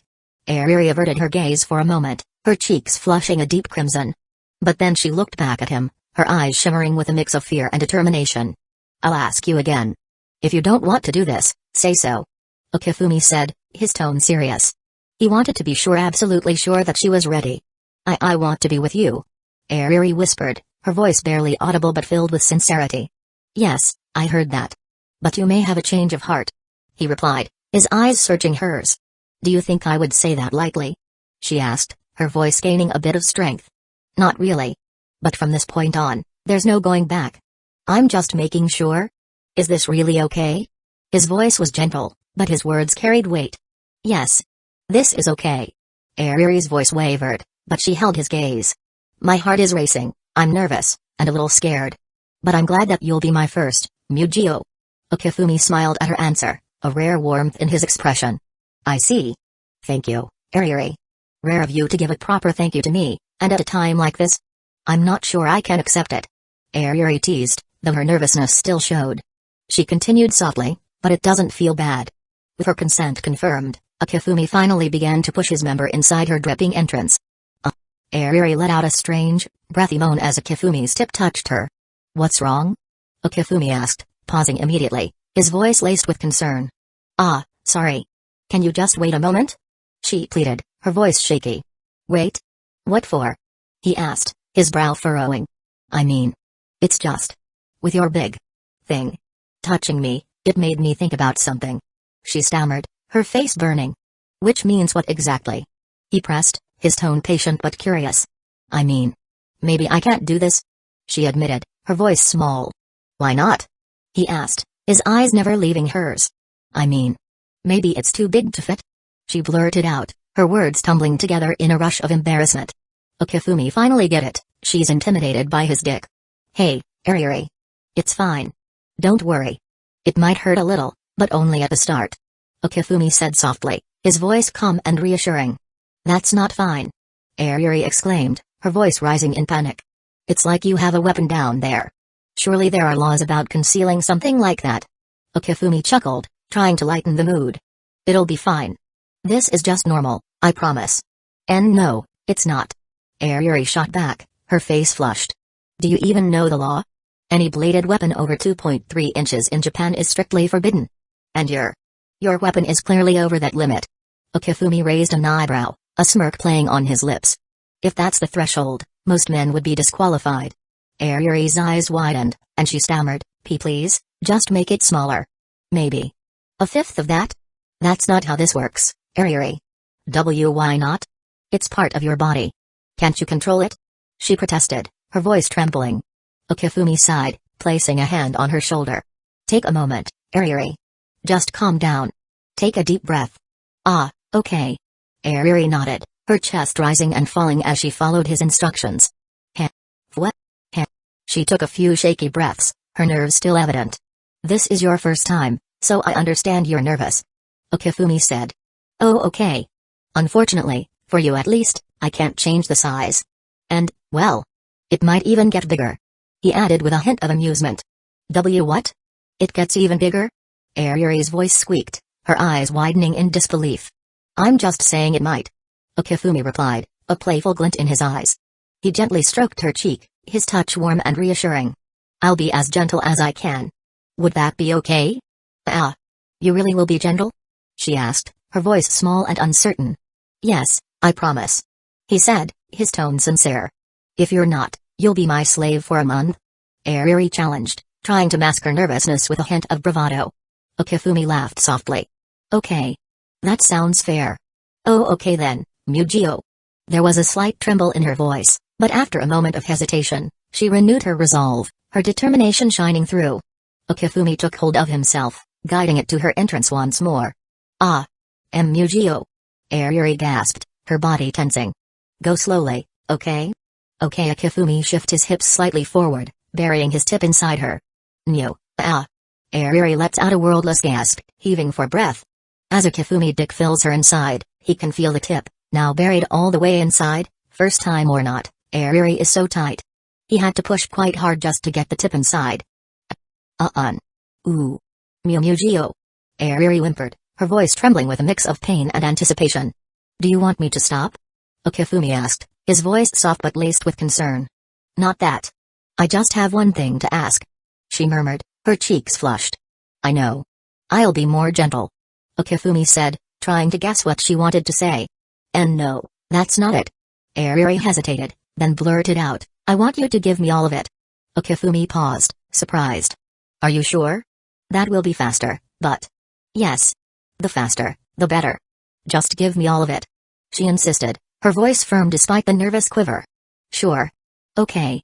Okifumi agreed, his tone steady. He took a deep breath and plunged his entire length inside her in one swift motion.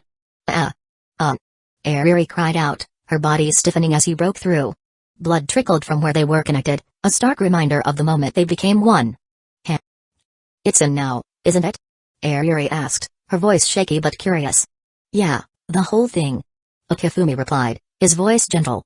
I thought the first time would hurt more than this. She admitted, her breathing ragged. Maybe it's because you were so gentle, Mujio. She added, her tone softening. That's not it. It's because you did your very best. Okifumi said, his voice filled with admiration. Airi's sweat-drenched face and labored breathing betrayed the pain she must have felt, but she managed a weak smile. That was a mistake. I should have said you were gentle with me. That way, I could have had you as my slave for a month. She joked, trying to lighten the mood. Okifumi chuckled. Yeah. You screwed up. Can I move now? He asked, his voice tender. Yes. Please. But be gentle. Airi replied, her body slowly relaxing despite the lingering discomfort. Okifumi slowly pulled out about halfway before burying himself deep inside her again. NNGH. Airi gasped, her voice breaking as she arched her back. She hid her face behind her hands, her breath coming in short, uneven bursts. Okifumi felt her walls contract around him, squeezing him tightly. Are you okay? He asked, his voice filled with concern. I'm fine. Just a bit surprised. She admitted, her voice muffled by her hands. I can feel you. So deep inside me. Her words spurred Okifumi to move again. He resisted the urge to go rough, instead sliding in and out of her with smooth, deliberate strokes. NGH. Heh. MMMH. Airi moaned, her voice growing more breathless with each thrust. Heh. NNH. NNH. MMH. MMMGH. It's starting to feel good?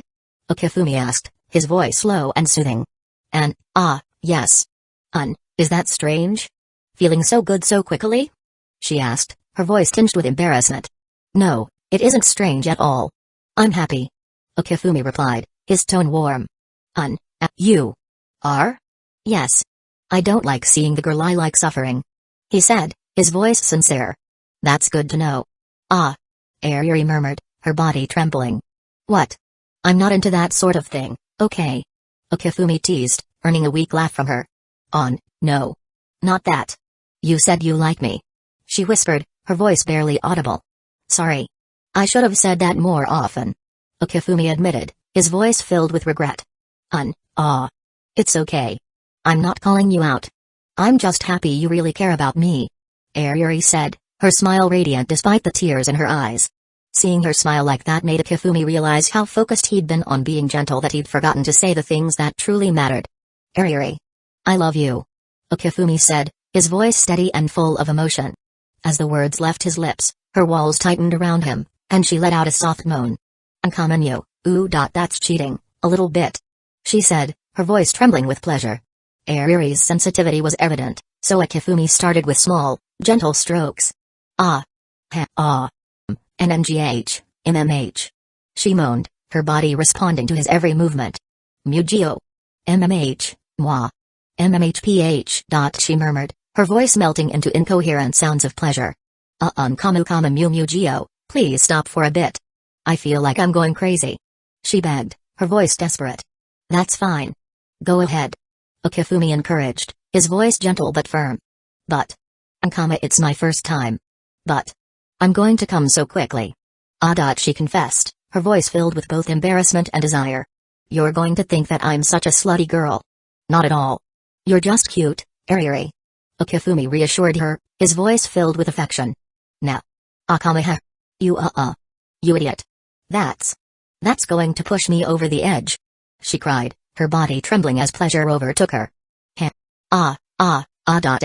NNGH. Fwa, MMH, As Akifumi felt her body quivering, he quickened his pace, her moans intensifying with each thrust. The place where they were connected was slick with her juices, dripping down every time he pulled out. Fwa, exclamation mark, it feels so good. MMH, where does it feel good, exactly? Akifumi asked, his voice teasing. Don't ask me that. You idiot. Ariri protested, her face burning with embarrassment. Akifumi couldn't stop himself from moving, his hips rocking harder as he lost himself in the rhythm. NNGH, W8. Mugio, I'm really sensitive right now. Eek. NNH, I said wait, you idiot. Fwa. That's too much. Eek. Since it's your first time, I want to make you feel even better. Akifumi said, his voice filled with determination. It already feels really good, so slow down, you idiot. Every time Akifumi plunged into her, Ariri arched her back, her body responding instinctively. Her movements caused him to hit different spots inside her, sending waves of pleasure through her body. NNH, NNGH. Mugio. Ariri quivered with each thrust, her body riding a wave of ecstasy. Mugio, this is amazing. I can feel your dick rubbing against me inside. I can't hold back. Something is coming. Eek! Her pussy tightened and twitched around him, the sensation almost too much for Akifumi to handle. But he managed to keep thrusting, prolonging her climax even further. I feel like I'm going crazy. MMH, NNGH, Ariri writhed, trying to match his rhythm, but Akifumi held her hands firmly, limiting her movements. Fwa. NNGH, MMH. Fwa. Ariri's pussy, having taken his length again and again, was overflowing with her nectar. It wasn't just flowing, it was squirting out with every thrust. NNGH, Mugio, I can't! I've been coming this whole time, so. Ariri looked up at him with teary eyes, tears of happiness. She looked unbelievably alluring, her expression a mix of pleasure and vulnerability. MMH, MMH! Eek. No, don't look. I must look like such a mess right now. MMH, Does it hurt? Akifumi asked, his voice filled with concern. No, it just feels really good. Fwa. The room was filled with the wet sounds of their bodies moving together and the creaking of the bed, a symphony of their shared passion. Akifumi brought his face closer to Ariri's, captivated by her breathy moans as he lost himself in her. Eek. NNGH, MMH! She cried out, her voice trembling with pleasure. It's so deep. I can't handle it! Hurry, Mugio. NNH, I'm gonna go crazy. Her muscles tensed, her body twitching wildly from within. Akifumi doubted she could hold on much longer. He wasn't faring much better. Engulfed in her warmth, he felt himself teetering on the edge, ready to burst at any moment. Ariri. I'm coming. He groaned, his voice rough with desire. Mugio. Mugio. It's okay today. She gasped, her words tumbling out in a desperate plea. I want all of it inside. Please. Give it to me! Akifumi rocked his hips, matching the rhythm of her moans, and pushed himself as deep inside her as he could go. Nhakama! His tip pressed against what he thought was the entrance to her womb before he finally released, pouring himself into her. Ah! ! Hariri arched her back, her body quivering uncontrollably as waves of pleasure crashed over her. Her essence gushed out, splashing against Akifumi's stomach and dripping down onto her own. Nha! Akama! Violent spasms racked her body as Akifumi added his own release to the mix. NNH, NNGH. HFF. NNH, NNH! A second, softer wave of pleasure hit her, and she let out a satisfied moan, her body finally beginning to relax. Akifumi gasped for air, his body still pulsing as he continued to fill her. There was so much that it overflowed, spilling out of her and onto the bed. MMMH. Ariri's pussy twitched in response, trying to draw out every last drop, but it was too much. The mixture of their fluids ran down her bare skin, pooling beneath them. As their climax finally subsided, the room was filled with the sound of their heavy breathing. NNH, nha, ha, ha. I'm glad I could make you feel that good. Ariri murmured, her voice tender. I'm so happy. Ariri replied, a gentle smile playing on her lips. When he released her hands, she reached up for him, pulling him close. Akifumi drew her into a tight embrace, their lips meeting in a passionate kiss. NNH.MMPH, moi. MMGH, NNH.moi, nha.MLLN, MMPH. After a series of lazy, lingering kisses, Akifumi slowly pulled himself out of her. A mixture of semen, her essence, and a faint trace of blood trickled out, marking the intensity of their union. Ariri. Akifumi whispered her name with as much love as he could muster, but she avoided his gaze. What's wrong? He asked, concern flickering in his voice. I need a moment. Don't look at me right now. She insisted, her cheeks flushed with embarrassment. That just makes me want to look at you more. He teased. Seriously, don't. Don't look at my face. Ariri shoved a pillow into his face, her voice a mix of frustration and shyness. Akifumi chuckled softly. Ah, I see. Now that it's over, you're feeling shy again. I know that, just. Don't look. Don't be like that. You're so cute, Ariri. Hey. Don't start that again. Her tone was sullen, but she finally glanced at him, a soft smile tugging at her lips. You'd rather I didn't say anything?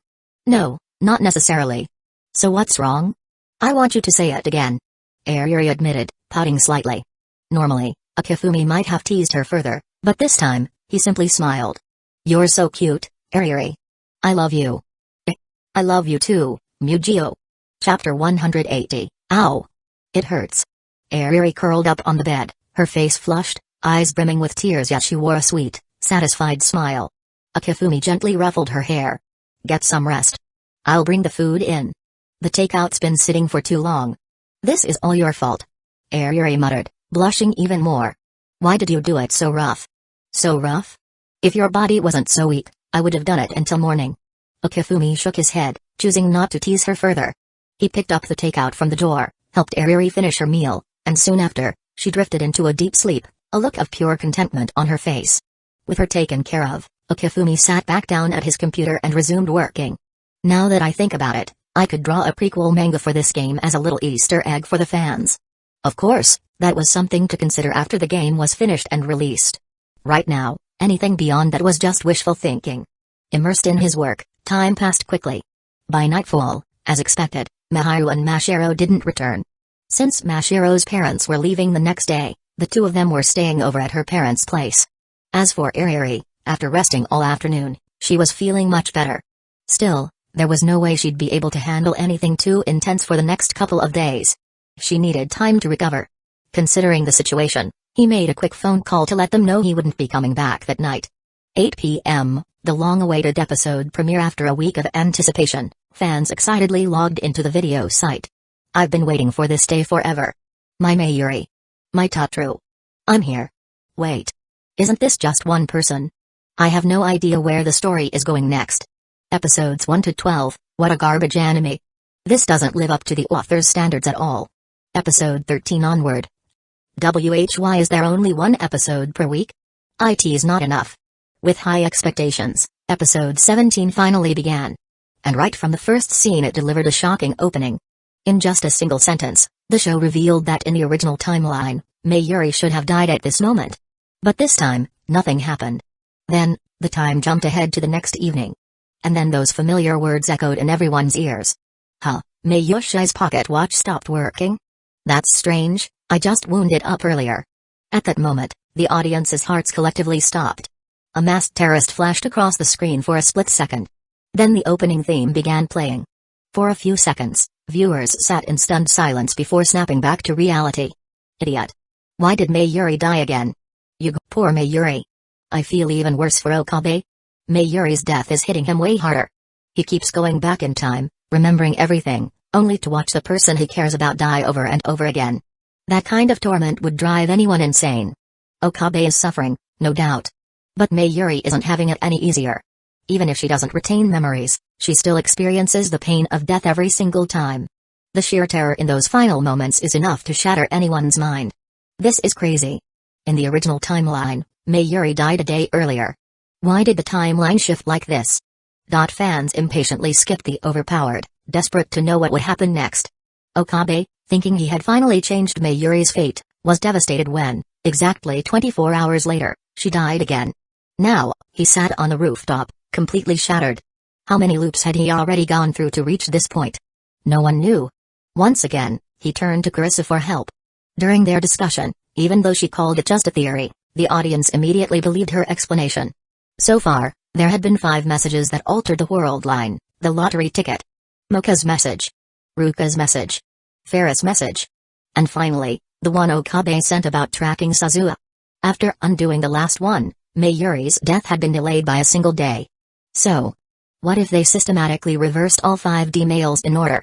Wouldn't that return them to the world line where the IBN 5100 was still safe at the Yanagibayashi shrine? As soon as this possibility was raised, an electric jolt ran down the audience's spines. Their skin crawled. So that's it. That's it. This is genius. Pure genius. If this is really where the story is headed, then this anime is on a whole other level. Brimming with excitement, they continued watching. The next D-mail to undo was Ferris. After a series of events, Ferris regained her memories of the previous world line. But when Okabe asked her to reverse her message, she hesitated. What happens? If I don't cancel it? Mayuri's life would remain in danger. Even after learning the truth, she still couldn't bring herself to do it. I can't do it. Are you saying Mayuri's life doesn't matter? Ferris, as one of Mayuri's close friends, immediately denied it. After struggling with her emotions, she finally revealed what her message had been about. I brought my father back to life. I changed the past where he died, so that he survived. The audience, who had just been furious with her, suddenly fell silent. Their clenched fists slowly relaxed. On one hand, she had her friend's life. On the other, her father's. If she cancelled the D-mail, her father would die. If she didn't, her friend would die. For the first time, the audience found themselves at a loss.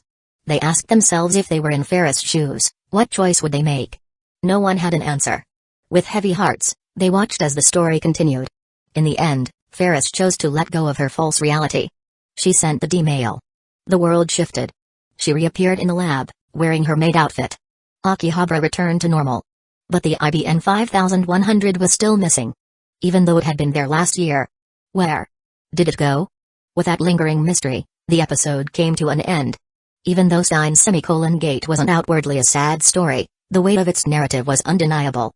Mayuri's repeated deaths shouldn't have been devastating after all. Okabe could always rewind time to save her.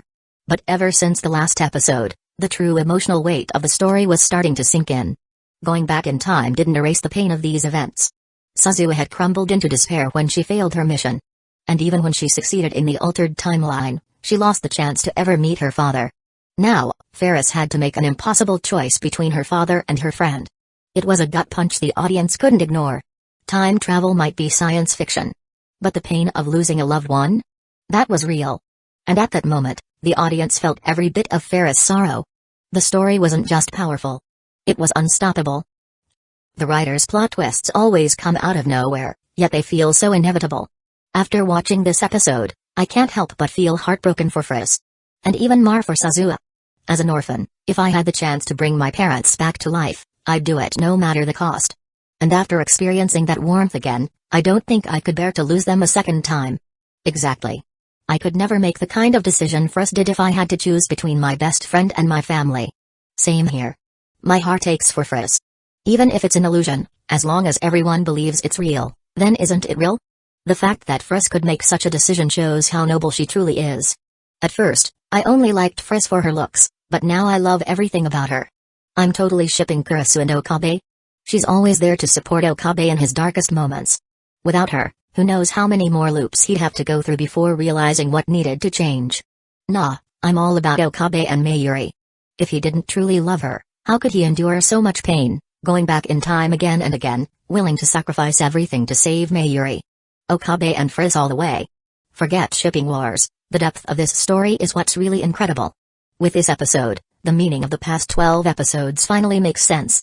All that build-up, only to have everything unravel piece by piece. This storytelling is absolutely insane. And the logic behind it is brilliant. Because of the email Friss sent about her father's kidnapping, he never died, but as a result, the IBN 5100 was lost. The cause and effect connections are flawless. Just thinking about the layers of logic in this story gives me chills. No doubt about it, the writer is a genius. It's still too early to say for sure. Let's see where the story goes next. I know we should stay rational, but after this episode, how do you expect me to be logical? Damn it, why are the episodes so short? I need more. Another week until the next episode? This is torture. If episode 16 was the spark that ignited fans' emotions, then with episode 17, Stein's semicolon gate finally reached its true peak, leaving countless viewers on the edge of their seats in anticipation for what comes next. And from this point onward, the fan-driven praise cult was officially formed. Stein's semicolon gate is an absolute masterpiece. Anime of the year, guaranteed. None of the spring season anime even come close to Stein's semicolon gate. I strongly recommend this to anyone who hasn't watched it yet. There are already 17 episodes out. Now's the perfect time to binge. If you're not a fan of slow pacing, start from episode 12. After that, if anything doesn't make sense, go back and watch the earlier episodes. Don't watch Stein's semicolon gate the way you watch other anime. If you do, you'll never fully grasp its brilliance. Of course, alongside the praise came skepticism. Stein's semicolon gate? The anime that dropped 12 episodes all at once at the start? I tried watching it before, but honestly, it felt boring. Same here. It didn't do anything for me. Are the hype and bots really this out of control? Anime of the year? Stein's semicolon gate? Does it even deserve that title? But instead of getting upset, the praise cult remained patient, determined to convert more people into Stein's semicolon gate believers. Yeah, the setup is slow, but once you hit episode 12, you'll be screaming what the fuck. Just like the rest of us. I'm caught up to episode 17, and all I can say is this writer is an absolute madman. I can't even begin to imagine what kind of mindset they were in when they created this. Sure, the early episodes feel slow, but that's just the necessary build-up for its god-tier climax. Trust me, this anime will blow your mind.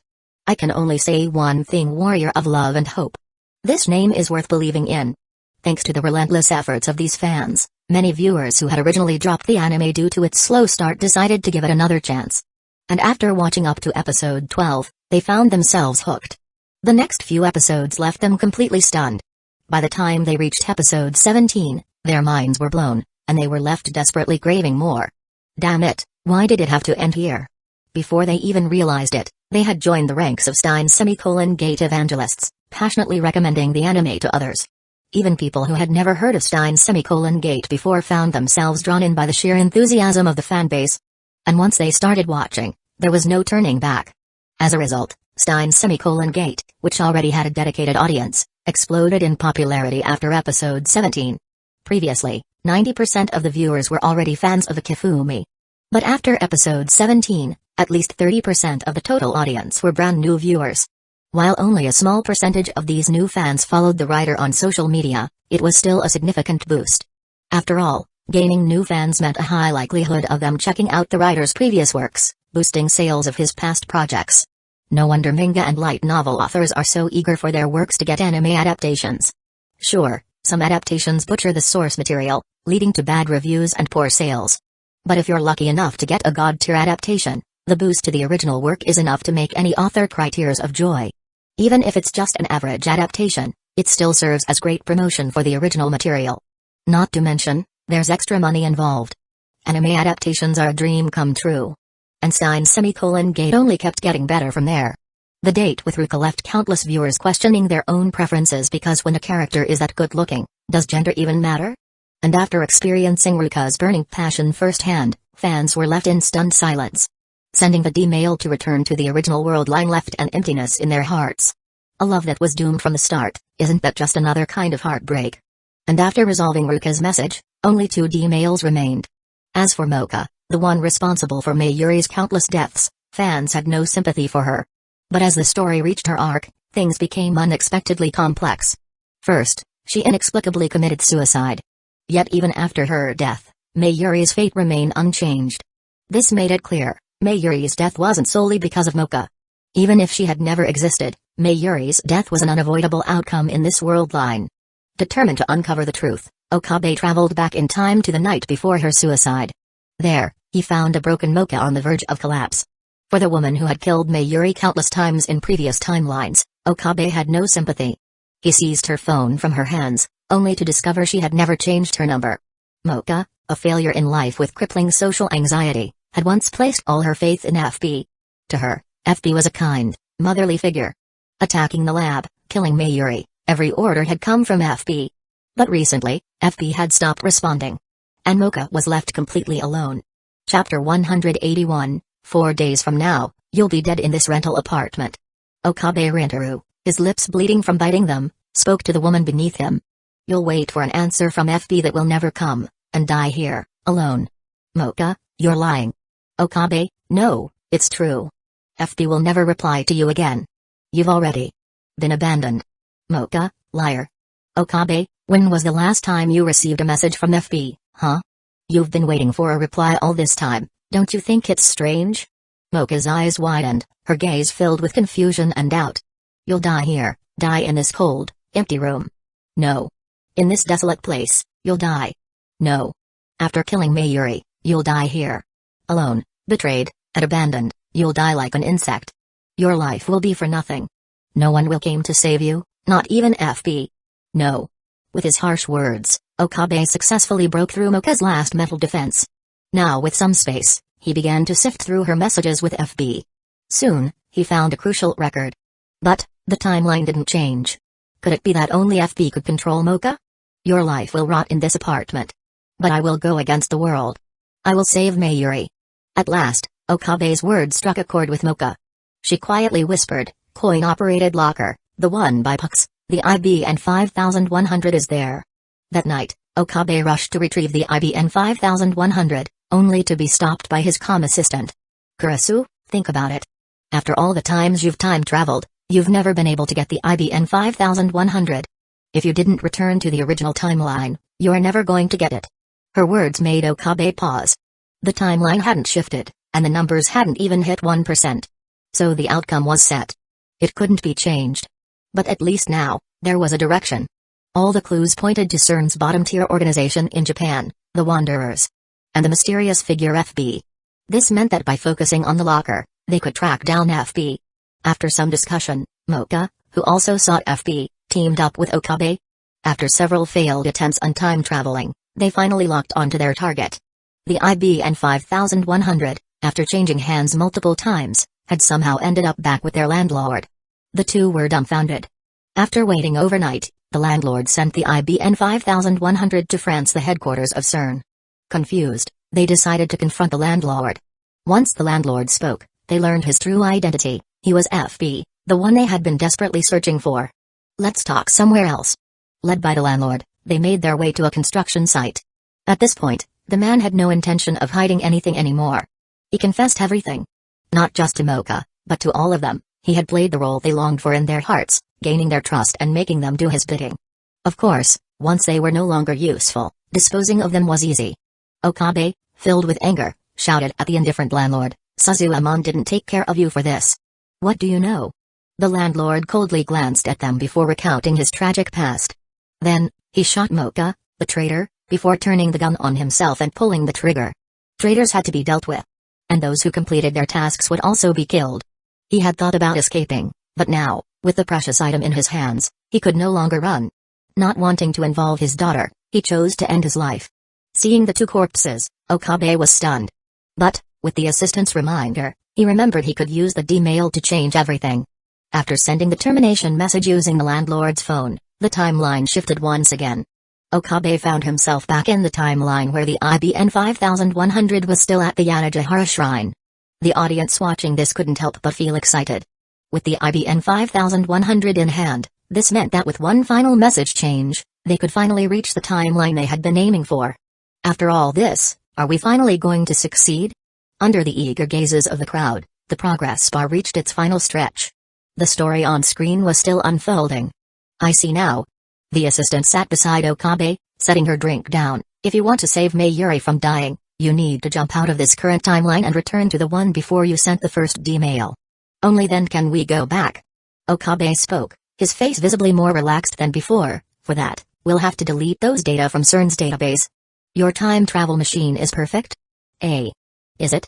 The girl blushed slightly, then turned her head away, speaking arrogantly. Of course it is. The first D-mail? The assistant suddenly asked. It's the one, right? The one where I was killed? Okabe, who had just relaxed, turned to her, his face filled with disbelief. The assistant, seemingly unaware of his shock, laughed and added, then you still wanted to touch my body. Okabe's expression froze at that moment, the colors of the scene fading to gray. Cancel all the D-mails up to this point, and restore the timeline. That's a dystopian world where CERN rules. A world that can never exist.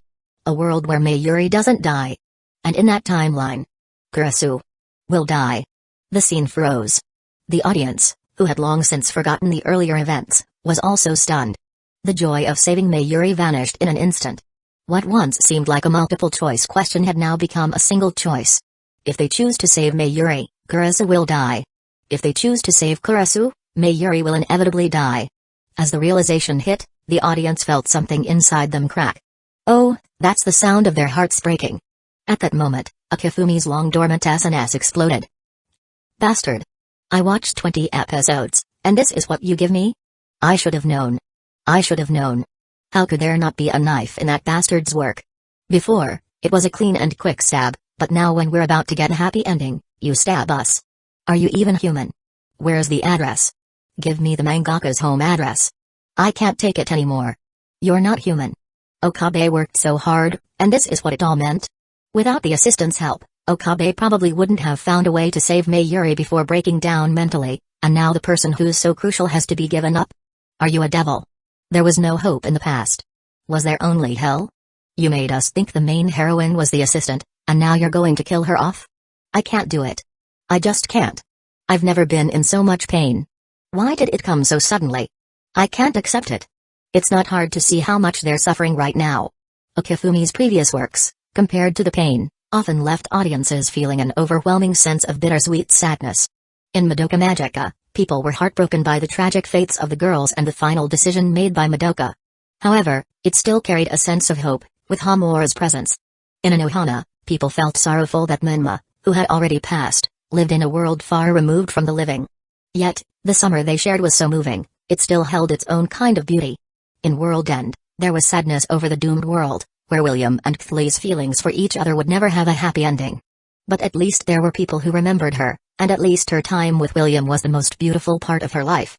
In Your Lie in April, the sadness of Cory's tragic fate was palpable, but the mutual salvation between Ermakelsai and Cory also brought warmth.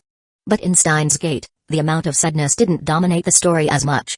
Knowing that everything could be reset, even when beloved characters died, there was still a chance to save them.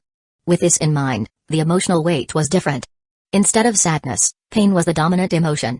The pain of death, the agony of watching important people die over and over in front of you, the pain of knowing the countdown to death is inevitable, and the pain of being powerless to stop it. The deeper they delved into the story, the clearer the wounds became. The audience's suffering came naturally from the moral dilemma and the complexity of human nature. In a world where things could reset again and again, every choice made by Okabe felt like a choice the audience had to make as well. The consequences of those choices struck a deep chord, tugging at their nerves. So when the story seemed on the verge of success after addressing all the prior conflicts, and suddenly, it hit them with a cruel choice between two outcomes, the pain was unbearable. What was once a story that could be easily digested suddenly turned heavy, layering even more emotional weight on top of what was already there. Normally, even when a character is written off, fans would complain briefly, expressing their sadness. But now, the angry reactions were unlike anything seen before. And when Akifumi saw those comments the next morning, he couldn't help but exclaim, "That's so scary." He said it lightly, but there was a hint of regret in his expression. The regret wasn't about the game, or that a particular path couldn't reach its ultimate conclusion. If it didn't reach the end, it meant that no one would really die in the end. After briefly enjoying the fans' over-the-top anger, Akifumi didn't give it much thought. As for explanations, he didn't need to give any. These fans were, after all, true masochists. Even knowing that the final outcome would bring pain, they would still complain, but their bodies would be honest and continue watching. Besides, the final story would still be a happy ending. It would be a waste to not use this rare opportunity to make them feel some anguish. Why spoil it for them with the truth when they're just about to enjoy it? What about the feelings they had when they first started watching this drama? People's sorrows and joys are never truly in sync, and their happiness is never truly shared. But Akifumi's happiness, on the other hand, was built on the foundation of his fans' sadness and frustration. Lost in these thoughts, the phone suddenly rang. Akifumi-sensei. He picked up the phone and heard Mihari's voice on the other end. The preparations for Akam ga Kill are complete. After discussions, we've decided to release it on May 19th. I'm calling today just to inform you. May 19th? That's next Sunday, isn't it? Akifumi nodded. Got it. Mihari hesitated before speaking again. By the way, the latest episode of Steins Gate caused quite an uproar. Should we maybe prepare for some backlash? Before Mihari could finish, Akifumi interrupted. Don't worry about it. It's fine. He understood her concerns. She was worried that the reactions to Steins Gate would affect the sales of the new release. After all, it wasn't being serialized, it would be released directly as a single volume. Such a release method was already risky, and adding more instability could make things even harder. Let's not forget, Steins Gate has a happy ending. Even if it's a bad ending, it won't stop people from watching my other works. They might curse a little, but that's all. Mihari chuckled and nodded. If you're confident, then I won't say any more about it. After the call ended, Akifumi tapped his chin thoughtfully. Come to think of it, I haven't posted an update in a while. His last update was after Your Lie in April finished airing. Also, another work is nearing its completion. Since I'm already promoting my new project, why not promote the other one too? With that thought, he quickly typed out a post to announce it. Akifumi quickly typed out the update, checking it over for any errors before hitting send. Hey everyone, how's your golden week going? Have you been out and about or just staying home studying? Or maybe reading novels, manga, or watching anime? It's been a while since Your Lie in April finished, and I haven't been able to chat with you all for some time. I really missed it. And guess what? Steins Gate is already coming to an end. Can you believe it?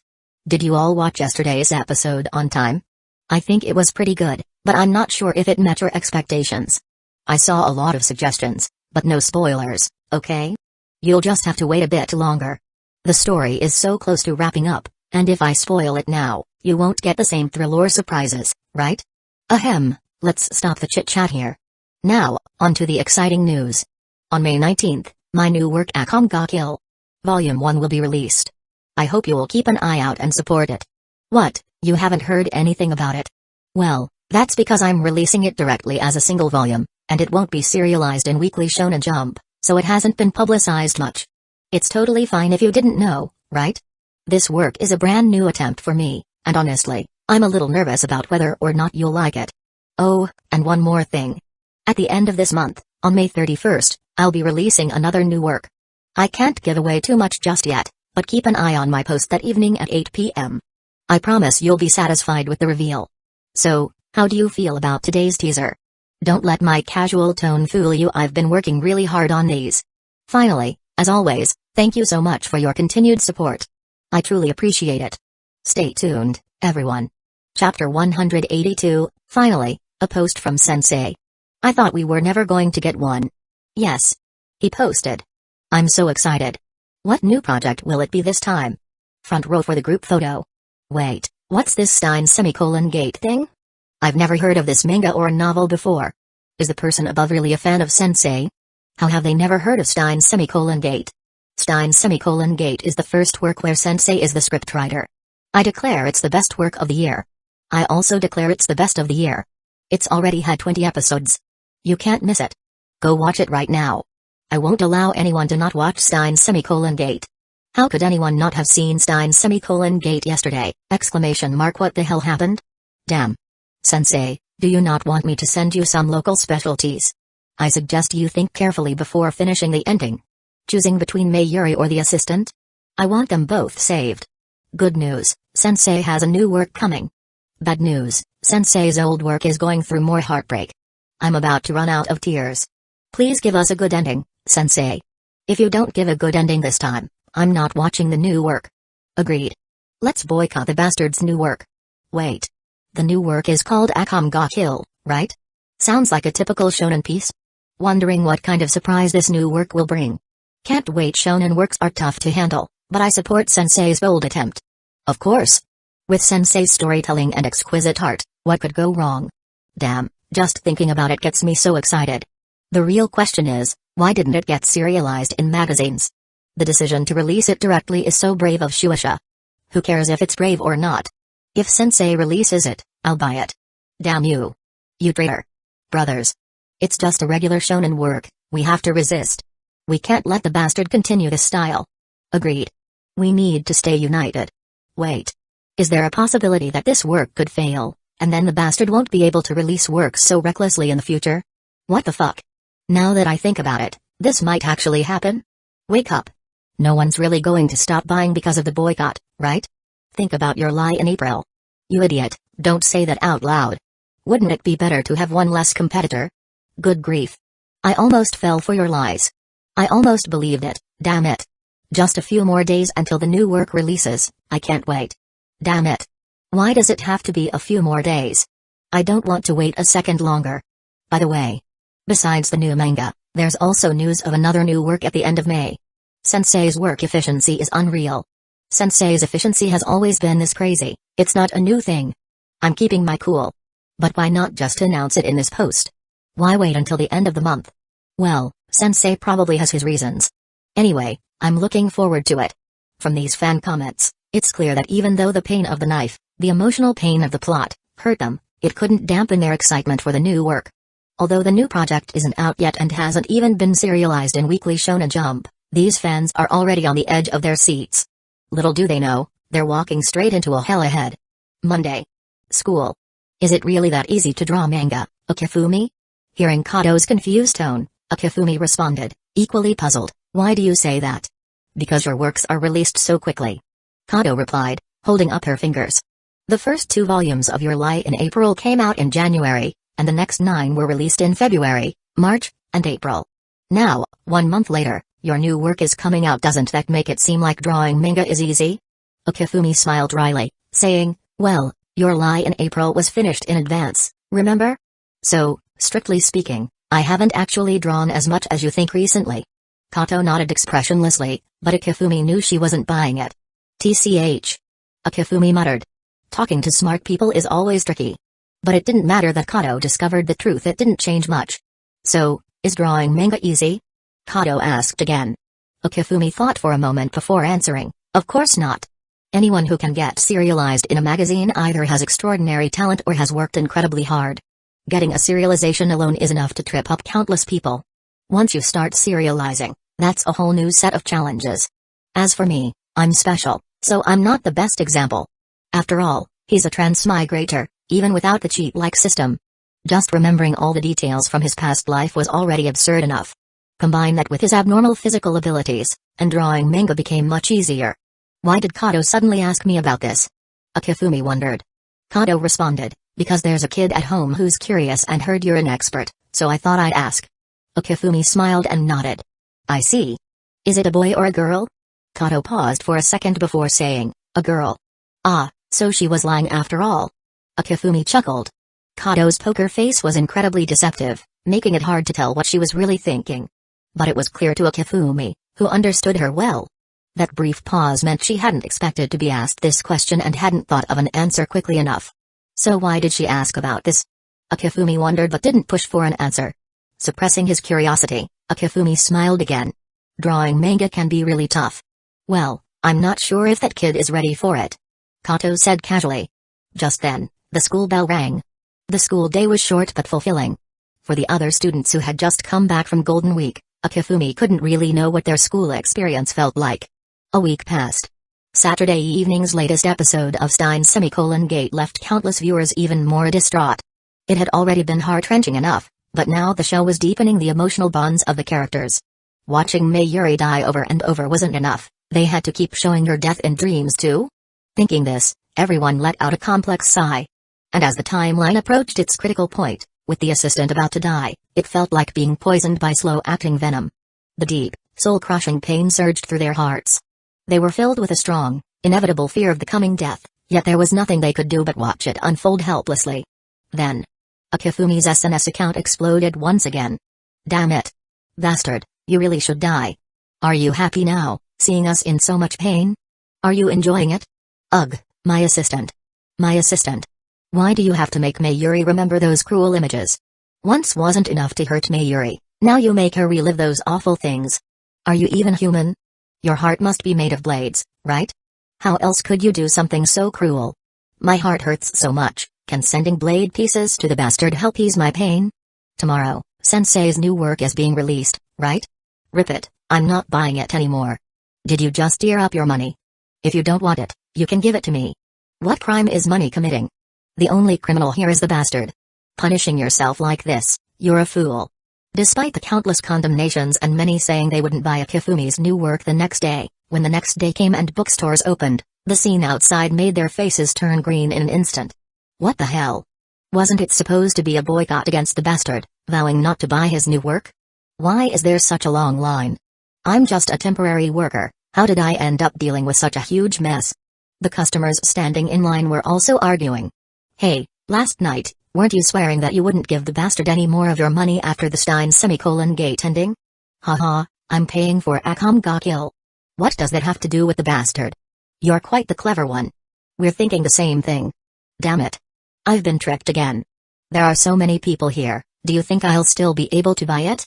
Just thinking about not being able to see Sensei's new work right away makes me feel terrible. Like ants are crawling over me. As the bookstore doors opened, the noise grew louder, and the entire street became bustling with chatter. I wonder if this story will be liked by these guys. This work, both the anime and the manga, had many differences. When it was adapted into an anime, the manga's story couldn't keep up, and with some added elements, many parts were heavily modified. Moreover, the anime's limited length also restricted many things. For example, the organization called Wild Hunt in the manga. This is a terrorist group led by Sura, with most members being Empire artifact users. But unlike hunters, everyone in this organization is a villain. In the manga, there are detailed descriptions of how Akam and others wipe them all out. However, in the anime, this organization doesn't even get a chance to appear. Even for viewers who only watched the anime, they wouldn't even know that such an organization existed. Regarding the emotional lines and the deaths of characters, the manga gives much more clarity. Perhaps losing your favorite character is still painful, but compared to the anime's completely unacceptable and brainless arrangements, the manga definitely handles this better. Of course. Even so, some content still needs to be carefully revised. After all, the idea behind this work is excellent, but some of its execution feels too petty. Also, the original author has a tendency for a bit of masochism and likes to sneak in his own personal biases. These unnecessary aspects will surely be modified by Akifumi. However, in terms of the ending, though, I think the anime's is better. All the other male characters are dead, and the protagonist is the only one left alive? How great is that? Putting these thoughts aside, Akifumi turned his attention back to the computer screen. These are things to consider after a few volumes, since there's no need to revise the earlier parts, just draw them as they are. Of course. Just by having Akifumi's current art style, the quality of this work is already a few steps higher than its original foundation. With the corresponding revisions to the later content, although there's still a gap compared to works like Madoka Magica and Steins Gate. It will definitely stand strong alongside Your Lie in April, World End, and Anohana in terms of quality. The 180-page manga isn't too long, and many fans quickly finished reading it. Yesterday's painful experience with Steins Gate was somewhat healed by this new work. Excited, fans flocked to the comments section. The new work is amazing. Can't wait for the next installment. So short, why is it so short, bastard? The first twist at the beginning really surprised me, didn't expect that at all. Totally has Sensei's usual style. I feel like the twist was a bit too obvious, not quite like Sensei's usual style. Isn't it possible that this isn't even a twist? Didn't the darkness of the Empire get revealed from the start? This is just a normal plot progression, right? The Night Raid group members are really cool. Their first appearance really shocked me. That's why they're called the main team, right? With Sensei's skill, I'm confident about the rest of the story. By the way, in this kind of traditional work, do you think there won't be any more knives? I don't know if there will be knives, but the protagonist definitely won't be the one to suffer. Who said there are no knives? Didn't they just kill off 2 characters right away? Yeah, I'm already crying my eyes out. I suggest the bastard, seeing how badly I'm crying, don't put any more knives in the story. I'm crying too. My childhood friends from the same village, and just like that, 2 of them died. It's too tragic. Your calculations are so obvious, I can hear them from the M87 galaxy. Don't worry, in traditional works, there aren't that many knives. Still don't know when the next volume will be released, but I'm looking forward to it. Exactly. Only releasing 1 volume, do you think I'm looking down on you? Even if I don't have money to buy it, I can always work, right? So don't hold back, give me more. I wish it could be like your lie in April. Not that I want several volumes to come all at once like in your lie in April. But 1 volume per month seems fine, right? I think that should be fine. Although we'll have to wait for the new work to begin. Didn't Sensei say there's more coming on May 31st? Can't wait for May 31st. Time flies by, and a week quickly passes. The first week sales of Akam ga Kill were 84,000 copies. Akifumi is quite satisfied with this result. Even though it's a traditional theme, this was a direct release of the single volume. If it weren't for the accumulation of goodwill from his previous works, a direct release like this would have flopped.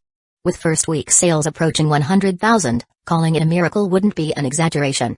What's on May 31st? Well, when the time comes, you'll find out, won't you? Chapter 183, Time flies, and before anyone realizes it, a week has already passed. Okifumi leans back in his chair, phone pressed to his ear as he chats with Mihari. The first week sales of Akam ga Kill hit 84,000 copies. A small, satisfied smile tugs at his lips. That was a solid number, far beyond what most single-volume direct releases could hope for. If not for the goodwill he had built from his previous works, this kind of gamble could have ended in disaster. Yet here they were, on the verge of hitting 100,000 in just the first week. Calling it a miracle wouldn't be an exaggeration. So, what's happening on May 31st? Mihari probes, her voice laced with curiosity. Okifumi chuckles, the amusement clear in his tone. Well, when the time comes, you'll find out. This guy is keeping secrets again. Mihari clicks her tongue in frustration. She knows him too well. If he doesn't want to spill, no amount of prying will make him talk. Realizing it's a lost cause, she shifts the conversation. Anyway, have you decided on the second volume of Akam ga Kill yet? When are you planning to release it? We need to make preparations on our side too. Okifumi taps his fingers on the desk, thinking for a moment. For Akam ga Kill, I'm planning to release a volume every month. What do you think? Mihari exhales sharply. That's an insane pace. Can you really keep that up? He chuckles, voice brimming with confidence. Come on, you know me. I wouldn't joke around with my health, right? She isn't entirely convinced but lets it slide. Alright. How about we aim for mid-month for the next one? Sounds good to me. I'll send you the manuscript in a few days. Thanks for your hard work, Akifumi-sensei. Mihari says before the call ends. Akifumi barely has time to set his phone down before it starts buzzing again. Seeing the caller ID, a look of confusion crossed his face, but he answered the call immediately. Machida-san, is there something urgent? Machida Sanoko's voice came through with a hint of bitterness. Akifumi-sensei, World End has finished. Ah, so it's this. Akifumi, acting as if he didn't quite understand, replied, yes, it's finished. You've really put us through a lot these past months. You should have made it harder for me. Machida Sanoko screamed internally. Some things, you only realize how precious they were once they're gone. When World End Project was confirmed and the first few volumes were being released, she had been working non-stop, often losing track of time. Night and day blurred together, and she would constantly think, why is there so much to manage and coordinate? Okifumi-sensei, could you slow down just a little? How about easing up on the writing speed? And this wish was granted after the release of the third volume. The first few days were a breeze, but after a month passed, Machida Sanoko started to realize something was wrong. Sure, things were relaxed, but the pay was visibly shrinking. Even though she had other authors to manage, those guys could barely meet deadlines. Early submissions? In their dreams. 1 volume per month? Those lazy ones would never achieve that. and it didn't help that the sales weren't even in the same league. In just a short amount of time, World End had sold over 1 million copies across 4 volumes. Meanwhile, those other authors, if they hit 50,000 copies per volume, they'd be popping champagne and celebrating their successful careers. The more she compared, the more her frustration grew. She couldn't help but envy Mihari, the editor. Sure, the royalties between a chief editor and a regular editor differed, but the volume of work was what mattered. Madoka Magical had 2 volumes, Anohana 2 volumes, and Your Lie in April had 11 volumes. Not to mention the recently launched Hakon ga Kill. Just imagining it made her envious. Damn it. She cursed internally. Why can't this kid just focus on writing light novels? Here she was, the chief editor, envying a regular editor. If she ever admitted this, she'd be laughed at for sure. Of course, Machida wasn't the only one who envied Mihari. If World End only had a 2-month gap between the 4th and 5th volumes, she might have been able to endure it. But when the 5th volume took 3 months to come out, especially since it was the final volume, she was deeply pained. After enduring all this time, Machida Sanoko finally couldn't hold back anymore. How could they waste such a perfect writing machine? Okifumi-sensei, there's something I wanted to ask. She began. I saw you mentioned a new project coming on May 31st. Could you tell me more about it? Sorry to disappoint, Machida editor, but the new project isn't a light novel. Okifumi replied. As for the details, you'll just have to wait until then to find out. If you're wondering whether I'm planning to write another light novel, I can give you a definite answer. Now, just give me the answer already. Machida was close to losing it, but she still asked, so, what's your answer? If I come up with a suitable topic, I'll definitely reach out to you, Machida-sensei. With that clear answer, Machida finally relaxed. The anxiety that had built up over the past few days melted away, and even her body felt lighter. I'll wait for your good news then, Okifumi-sensei. Before hanging up, she added, by the way, do you have any ideas for an extra volume for World End or any related merchandise? Comics and animations were the most popular forms of spin-offs, but other things like OSTs and stage plays were also part of the package. Their purpose, of course, was to help promote the work and increase its popularity. Okifumi didn't have any particular thoughts on this and simply replied, you can arrange it however you like, Machida-san. As for an extra volume, there's one more I could write, but I'm too busy at the moment. I understand. Machida smiled brightly. After all, with the speed you're releasing volumes 1 every 6 months, it's already impressive. Even if the extra comes out a year later, fans will definitely understand. TCH. No wonder these people can be so carefree. After chatting for a bit more, Okifumi hung up the phone. On his computer screen, his SNS account was open, and the latest post had completely exploded in the comments section overnight. Last night, Stein's Gate episode 22 had aired as scheduled. In this episode, the usually brilliant assistant had lost all hope and told Rintaro to give up on her. Rintaro, however, expressed his feelings for Kurisu, and the girl kissed him in return, silently accepting his emotions. Then, without any surprises, Rintaro sent the assistant off and, at 1 AB, successfully infiltrated CERN, finding the original message. With excitement, Okabe declared, the battle for the goddess of the present is entering its final stage. Thanks to my comrades who fought by my side for this victory. To all the memories lost. Thank you. The clueless characters in the scene just thought Okabe was going off on another of his delusions, but the viewers watching knew exactly what this moment meant. They knew just how hard it had been to reach this point, and the sacrifices that had been made. There was no doubt about it, after everything Okabe had been through, he had completely outgrown his Chiyunabiu phase.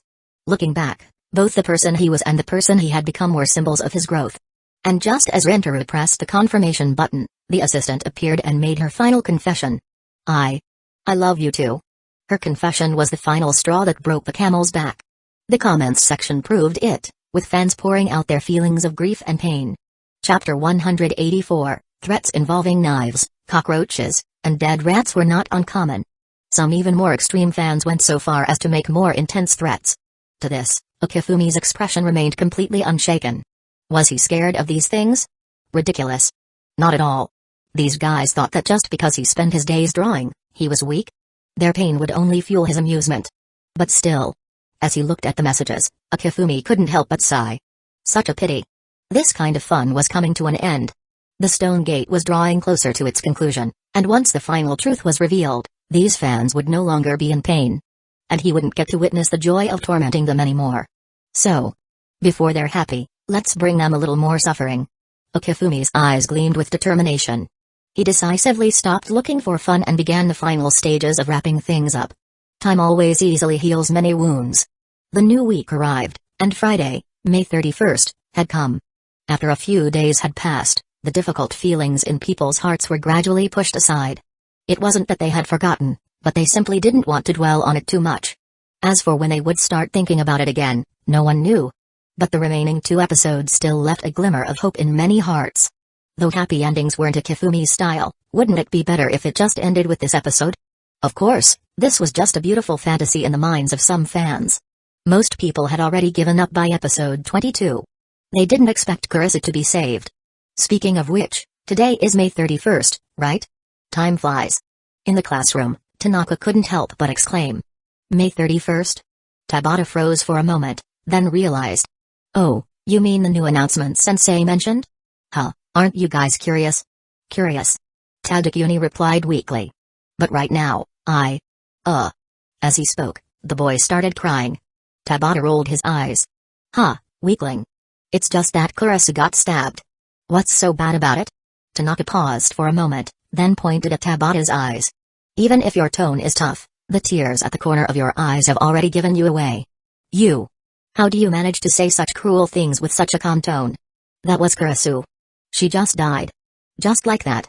Faced with their complaints, Tanaka calmly shrugged off the tension and replied, because I cried a long time ago.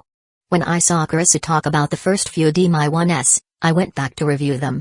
From the moment he saw the first DMI-1, he had already started crying. When he watched episode 22, his emotions were like stagnant water, with no ripples at all. Because his tears had already dried up. Tabata and Tadakuni fell silent. They patted Tanaka's shoulder. There's probably no fan who's more devoted to her than you. That's obvious. Tanaka proudly lifted his head. With anticipation, Friday's classes finally ended. After enduring a few more hours, the time came, and it was 8 p.m. What will it be? As Tanaka eagerly refreshed the page, sure enough, a new post appeared. Everyone, how have these days been? Are you still healthy? Eating well? The first sentence of the post made Tanaka fall silent. How had these days been? Well, it had been too damn good. He was healthy, but what did food even taste like? A simple sentence had provoked the anger of even a hardcore fan like Tanaka, let alone the other fans. Suppressing his fury, Tanaka continued reading. Thanks to everyone's support, the sales of Akame ga Kill have been great. After discussing with the editor, we've decided to release a new volume every month. That means the second volume of Akame ga Kill will be out next month, probably around mid-June. Reading this, Tanaka nodded in satisfaction. Now, that was more like it. You damn mangaka, keep drawing. As long as you don't drop dead, just keep drawing. No breaks allowed. This is redemption for the characters you've hurt one by one. Regarding recent comments on Stonegate. I mean Stein-Gate. I've seen them. I originally wanted everyone to find the answer themselves, but so many people have been asking for spoilers. And since I'm someone who spoils my fans, here's the answer. The line is not the real ending. Neither Mayuri nor Kurisu will die. Don't know if this will make you happy? Kurisu won't die? Tanaka's eyes went wide, sparkling with disbelief. Then, a current seemed to pass through his spine, his whole body stiffening. Followed by an overwhelming joy flooding his heart. It's a happy ending. Tanaka was on the verge of tears, but suddenly remembered the tears he shed for Kurisu a few days ago. Then he realized that episode 23 of Stein-Gate was about to air tomorrow. The joy that had risen in his heart just moments ago vanished in an instant. Why had he been crying these days? And why was he spoiled a day before he could find the answers on his own? He could almost feel a large, red, comically shaped nose forming on the tip of his nose. Damn it. With only 2 episodes left, who wanted to know the ending in advance? Compared to the spoiler from the mangaka himself, Tanaka harbored even more resentment toward the latter.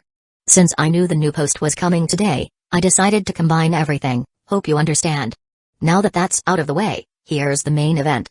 I'm sure many of you have been wondering what I'm going to announce now. Let me reveal the answer. The game I personally created, The Witch's House, will be available tonight at 8 p.m. on the Steam platform.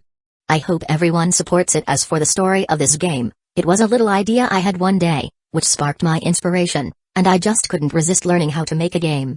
In short, the process was pretty tough. I'm really happy with the story the game tells and hope you all enjoy it. Of course, being a newcomer in the game industry, I know you may have concerns about the game's quality. However, on the Steam platform, As long as the game time is less than 2 hours, you can get a refund. Rather than worry, why not give it a try? What do you think? Once everyone plays through all the endings, I'll post the prequel comic and novel on SNS, so keep an eye out. Chapter 185, Tanaka couldn't help but grin, overwhelmed with joy. This was absolutely amazing. How was the game?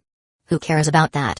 Like Sensei said, there's a solid 2-hour trial period, and if he doesn't like it, he can always get a refund. Did the game interfere with Sensei's main work? No way. When April he saw the completion of Volume 11 of Your Lie in April, and a new work, Akam ga Kill, wrapped up just in time to release in May. Not to mention the completion of the light novel World End this month. And there's still the ongoing Steins Gate anime series. Although only 2 episodes were left, compared to other creators, Sensei's productivity was through the roof. Others may have wrapped up their main projects, but expanding his reach into other areas, what's the harm? After all, ACG is all interconnected. Many scriptwriters and light novel mangakas have also contributed to game scripts before. Sure, it's a bit much to see Sensei making a game entirely on their own. But considering everything this mangaka has done since their debut, this wasn't anything new. A game, really? That wasn't going to change anything for Tanaka. If the game turns out bad, he'd deal with it then. Besides, Sensei probably wouldn't make another one after this failed attempt. However, I hope this is a good game. With that, Tanaka's mind was already looking forward to killing time with this new release. Without hesitation, he clicked on the link to the game and logged into his Steam account. With the rise of the internet, fans like Tanaka, who adored ACG, all had their own Steam accounts. After logging in, the screen immediately changed, and an artwork flashed before his eyes. It was a beautiful girl, with golden hair, a gentle smile, and eyes looking off into the distance.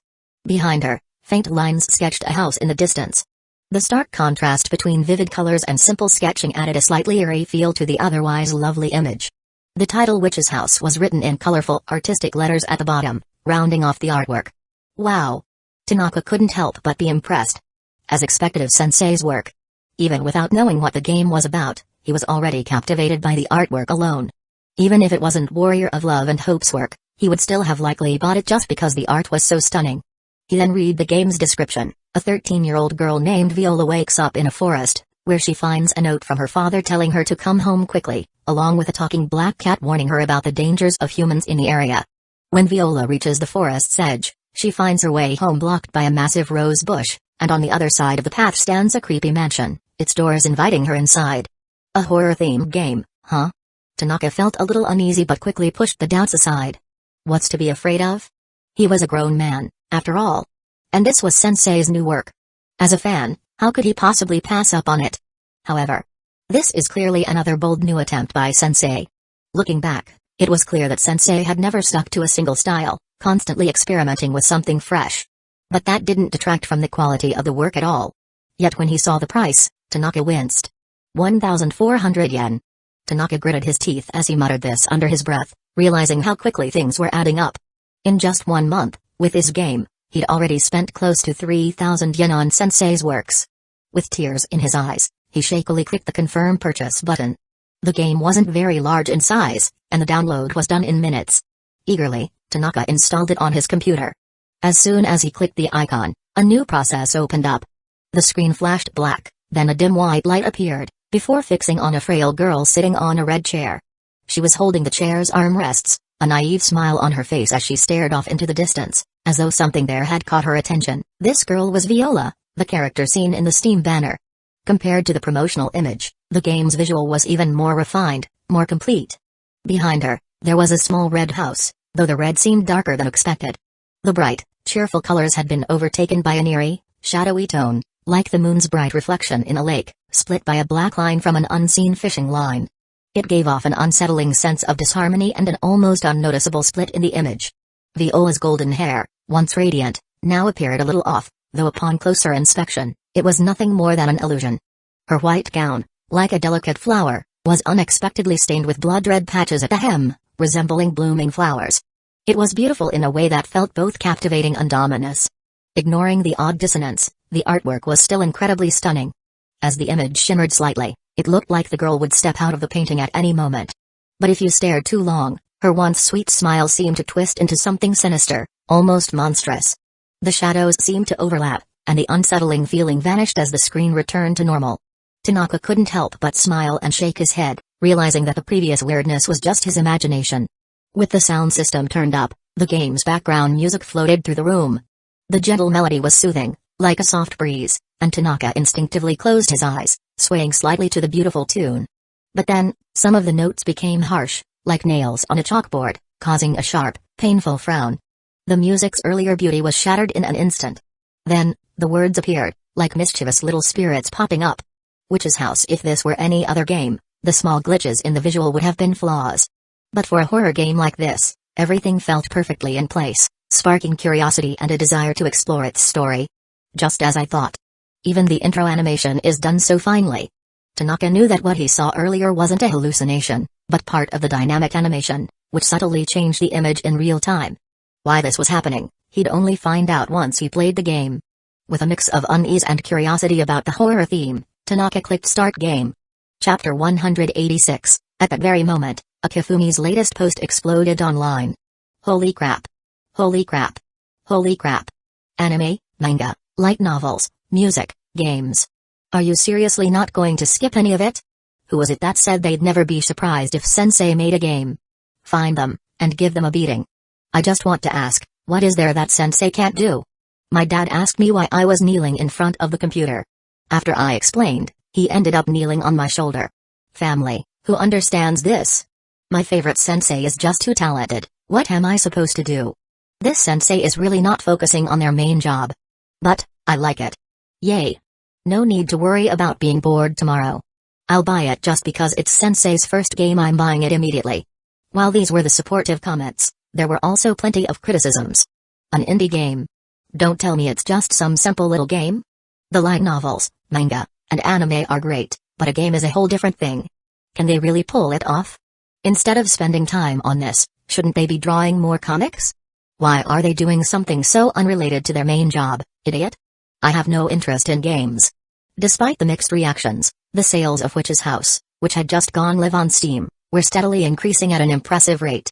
Every few minutes, the sales numbers refreshed, showing an increase of several hundred copies. 3 hours later, at 11 p.m. 51,478. Akifumi muttered under his breath, impressed. Though the impressive sales were mostly thanks to Akifumi's millions of followers, even without that support, given the quality of the game and a little promotion, the sales would have surely increased. Steam's platform takes 30% of the earnings, with 70% going to the creator. That means, from 51,478 units sold, Akifumi stood to make 50 million yen. Even if some of the sales were refunded during the 2-hour trial period, this was still a significant number for just 3 hours of sales. As time went on, the numbers would only continue to rise. Additionally, the game would be available in other regions, further increasing the potential profits. If the game continued to do well, the short-term revenue could easily surpass all of his previous manga sales combined. Ugh, I might need to switch careers and make games. Akifumi joked. Of course, it was all in jest. This game's success was thanks to its high profit share and a massive user base on the platform. While the short-term profits were promising, the long-term growth would still be in manga. After all, Shueisha also had international channels, and Akifumi's works hadn't even been released globally yet. Once his comics were available worldwide, the profits would be far higher than any game, especially since manga was his true calling. Other projects, whether light novels, anime, or games, were just processes he had to go through to fund his manga career. The plot of Witch's House was perfect, and there was nothing that needed to be changed. The only thing left was to refine the scenes and graphics. After all, the original game was released in 2012, and with the technology at the time, things weren't as polished. The game had been remade in 2018, but Akifumi felt it was still a bit rough around the edges. However, that was to be expected, as the game had been out for so many years. He wouldn't make drastic changes but would refine the game to make it more appealing. After checking the sales again and seeing that they had climbed to 53,000, Akifumi smiled brightly. Time to sleep, time to sleep. He had new manga to work on tomorrow. After finishing Witch's House and uploading it, as expected, new ideas for works began popping into his mind. This proved his initial thought correct. If he had long-form works, even if they weren't finished or released, he would still gain memories related to them. The only thing left to wonder was, if he unlocked 2 long-form works at the same time, what would be the requirement for unlocking a new one? For now, this was just a curiosity he couldn't yet answer. Meanwhile, during his rest, Countless players were diving deep into Witch's house, with Tanaka among them. Despite downloading the game right after seeing the announcement, Tanaka's progress was incredibly slow. Although the game had horror elements, it was more focused on puzzle solving. The game's story wasn't long. Once familiar with it, you could finish in just over 40 minutes. But that was only after getting the hang of it. For first-time players, figuring out the right path was trial and error. Take the early Little Bear storyline, for instance. Tanaka spent almost 5 minutes figuring out how to put the bear into the box. After that, he faced 2 plot kills before finally passing the first stage. The second stage also took a considerable amount of time. But it was the third stage that truly tested him. The part with the spider web and the butterfly to unlock the door took him an entire hour of trial and error, alongside facing multiple plot kills. Tanaka was practically numb from frustration by the time he finally reached the next room. After saving his progress, he entered the next red room, only to be hit by flying knives again, resulting in another game over. Idiot. Tanaka slapped the desk in frustration, reloading the game. With a smooth movement, he dodged the flying knives and smiled smugly. You might be strong, but with unlimited saves, how could I lose? Halfway through the room, another flying sword came from behind, piercing him again. Tanaka took several deep breaths, trying to calm his racing thoughts. Reloading once more, this time, he managed to pass the room without incident. He spotted a sack nearby and decided to interact with it. There was a sack, with a small tear revealing its contents. Look inside, do nothing. Tanaka chose the first option without hesitation. It's all dead cats. Is that it? Tanaka didn't think too much and continued exploring. With the frog's help, he moved on to the next part of the story. Then. Damn it. What a trash game. Chapter 187, Hehehe, this frog is just too adorable. Despite being a tough guy, Tanaka had absolutely no resistance to the sheer cuteness of this little frog.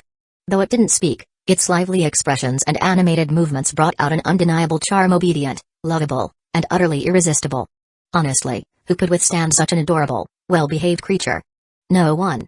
With the help of the little frog, Tanaka successfully progressed to the next stage. According to the game's hint, both sides needed to be symmetrical. This seemed to be the key to unlocking the next room. He tried opening the door. Sure enough, it wouldn't budge. Tanaka carefully examined the differences between the two sides. After a few minutes of adjustments, he nodded in satisfaction. As expected of me. However, what's going on? Did the game bug out?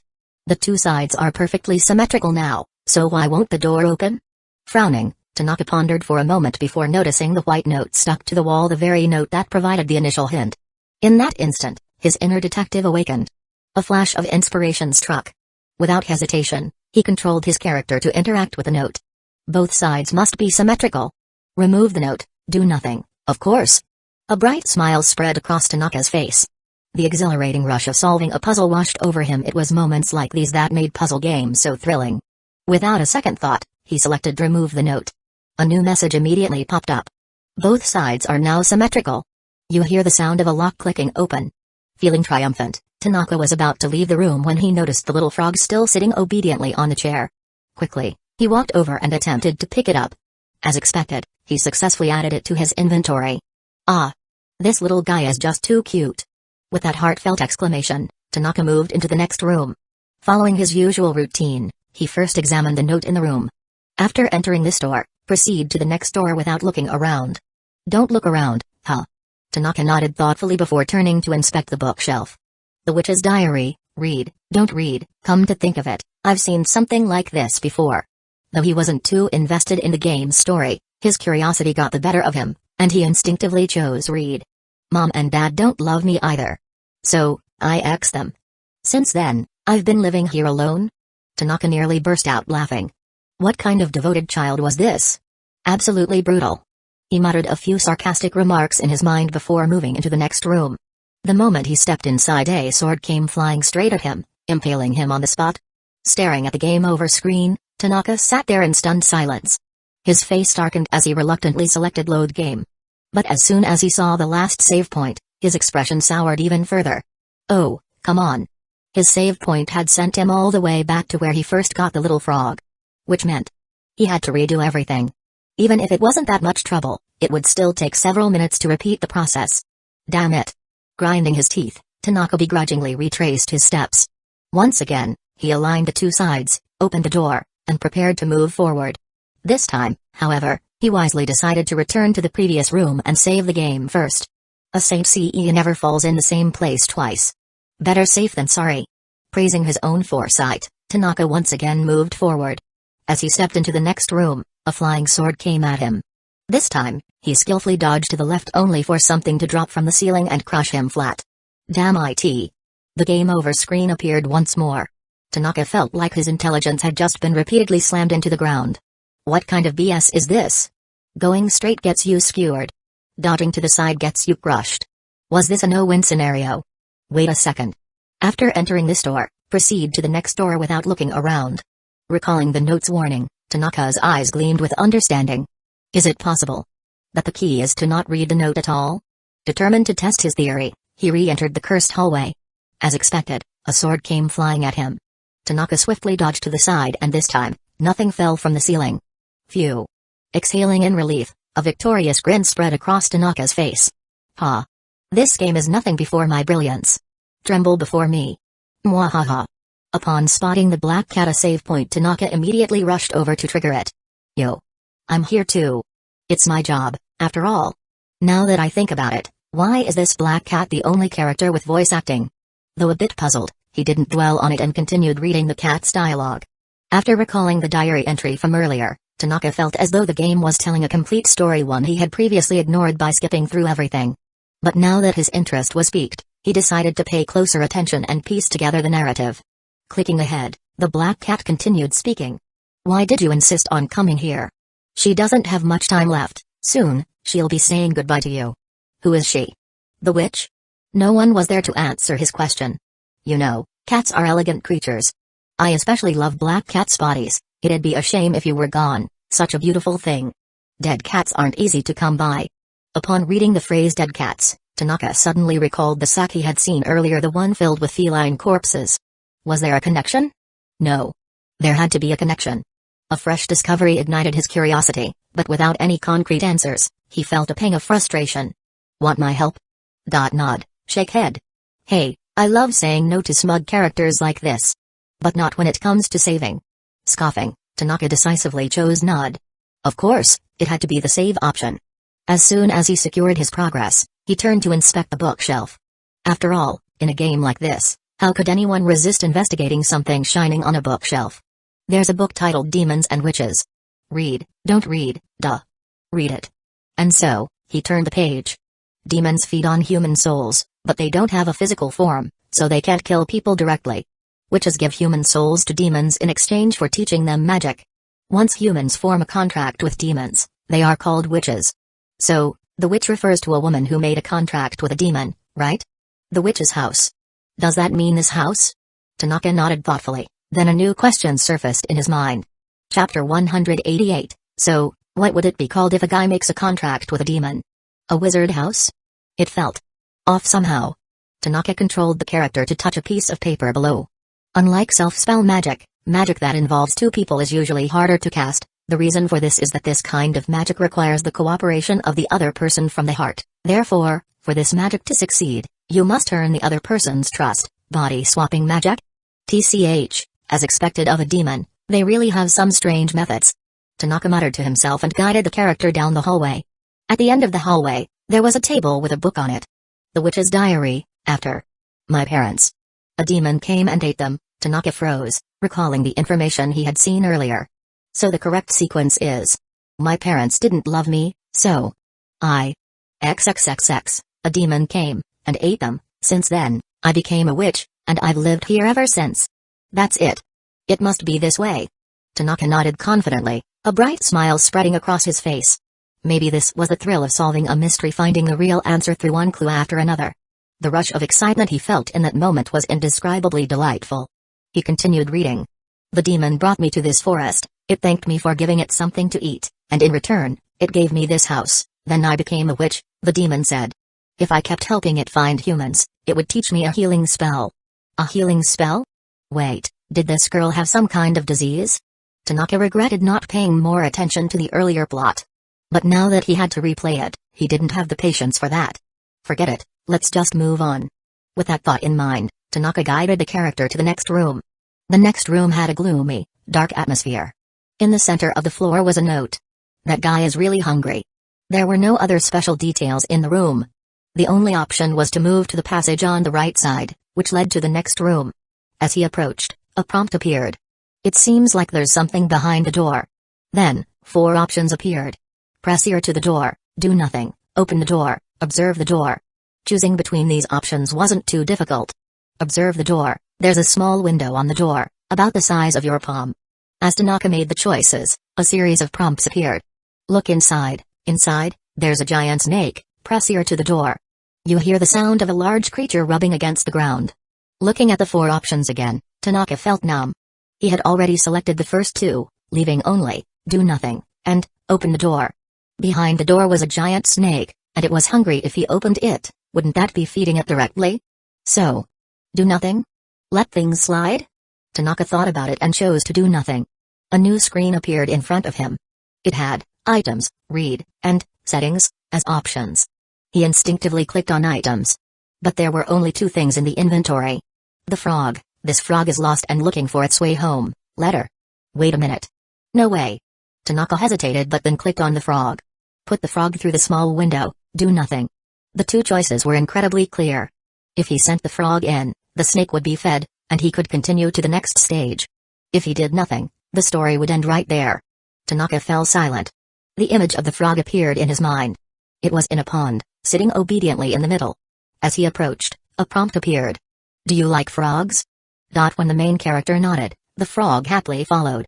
Because the protagonist liked it, the frog simply followed, helping to open mechanisms and sitting quietly like an obedient tool on a chair, helping the protagonist clear one stage after another. This cute little thing, now he was supposed to feed it to the giant snake behind the door. Just thinking about this cruel decision sent a wave of dark emotions surging through his heart. It wasn't sadness or sorrow, but something heavier. A feeling that weighed on him, making it hard to breathe. This is just a game. This is just a game. He repeated to himself, his gaze growing more determined. Despite the pain of making such a cruel decision, if he wanted the game to continue, there was no other way. Tanaka took a deep breath and made the painful decision. Put the frog through the small window. The frog is very unwilling. Another 2 options appeared before him. Force it in, forget it. Damn it. You fucking force me to choose again. Tanaka slammed his hand on the table, letting out an angry roar. The first choice was still justifiable by telling himself, it's only a game. But the second confirmation completely shattered that illusion. It made it clear, you are the one sending the frog to its doom. For Tanaka, who had fully immersed himself in the game, this was an emotional breaking point. As a kind-hearted person, this moment was enough to destroy his mental defenses. Give me my money back. Even though he was a fan of the creator, even though he liked the creator's works, he couldn't continue playing this game for another minute. However, just as Tanaka was about to request a refund, he was stunned to discover. How is this possible? I've already played this crappy game for 3 hours. Time had passed so quickly that he didn't even realize. According to Steam's refund policy, any game over 2 hours couldn't be refunded. Tanaka closed his eyes in despair. On one side was his reason and conscience, on the other was the expensive game he had purchased that now seemed like a useless waste. Before he could make his final decision, the doorknob behind him suddenly turned. It didn't open because it was locked. Without giving him time to think, the door was knocked on, and his mother's loud voice followed. Tanaka, what are you doing in there? Why aren't you sleeping so late? Open the door now. In that instant, Tanaka's face turned deathly pale. Chapter 191. What is this nonsense? Why does this kind of storyline even exist? I never imagined I'd feel so uncomfortable over a little frog. When I saw that there were no extra options, I literally cracked.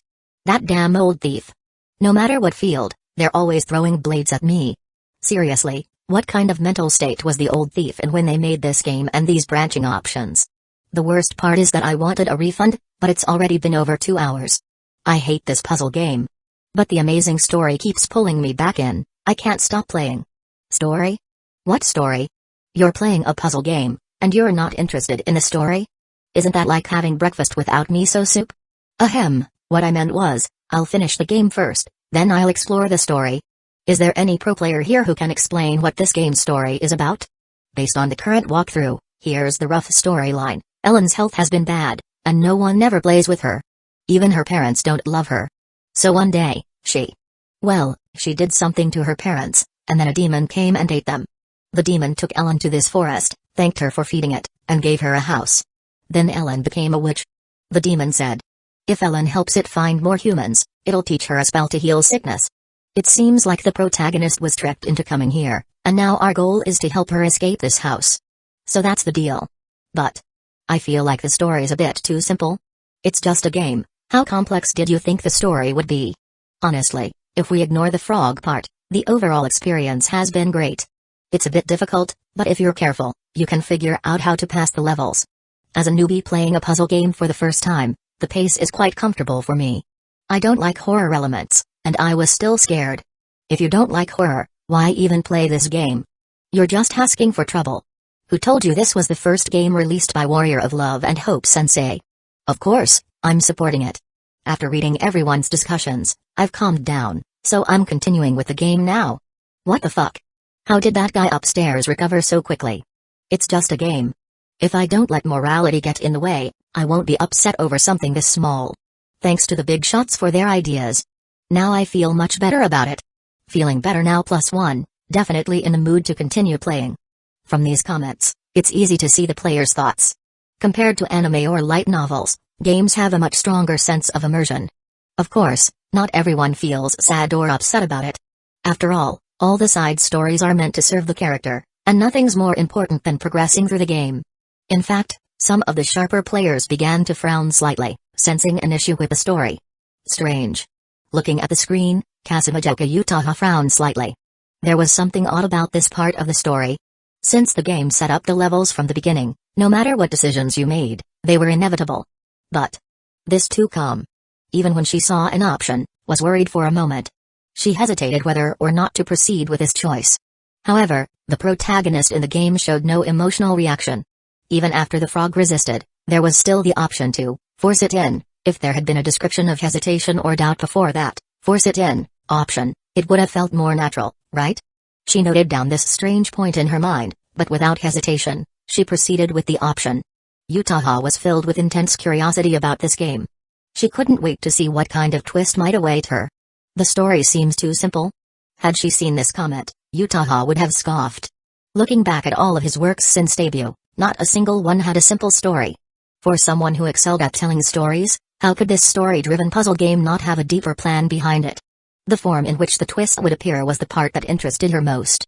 Though it was already quite late, staying up late had become routine for her in high school. She had no intention of resting until she saw the conclusion of the story. As she progressed, she discovered a new witch's diary. Afterwards, I did the same to all the visitors. Then, they were all eaten by this house, but still, it wasn't enough. Looking at the text on the screen, Utaha furrowed her brows slightly. Even though she knew this was perfectly normal for a witch, it still made her feel uncomfortable. There was a suffocating sense of oppression. She noted down the story and continued her exploration. This stage was noticeably harder than the previous ones. Even someone as sharp as Utaha had died several times before she succeeded. As the game progresses, the difficulty increases. This gradual increase in difficulty was a highly satisfying experience for the players. At least, with the somber story background and arc visuals, the sense of satisfaction made them feel less overwhelming. Entering the next room, facing a crying statue, Utaha chose to speak to it. Nothing special triggered, so she walked directly to a small door nearby. 2 hours later, it was already just past 2 a.m. Utaha let out a soft breath. This should be the final one, right? Playing such a game late at night was a real test of mental fortitude. Even Utaha had been startled by the strange things that suddenly moved during the game. Strange. Why was there a dead black cat in front of the door?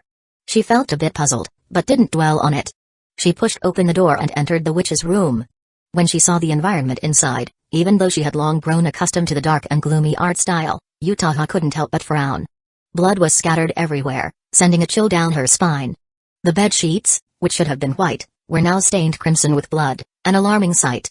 She paused for a few seconds, then started exploring the room with the character. There's a tipped-over cup on the floor, the bed is covered in blood. The bookshelf. It holds several books about magic, the mirror is foggy, and nothing can be seen. The witch's diary.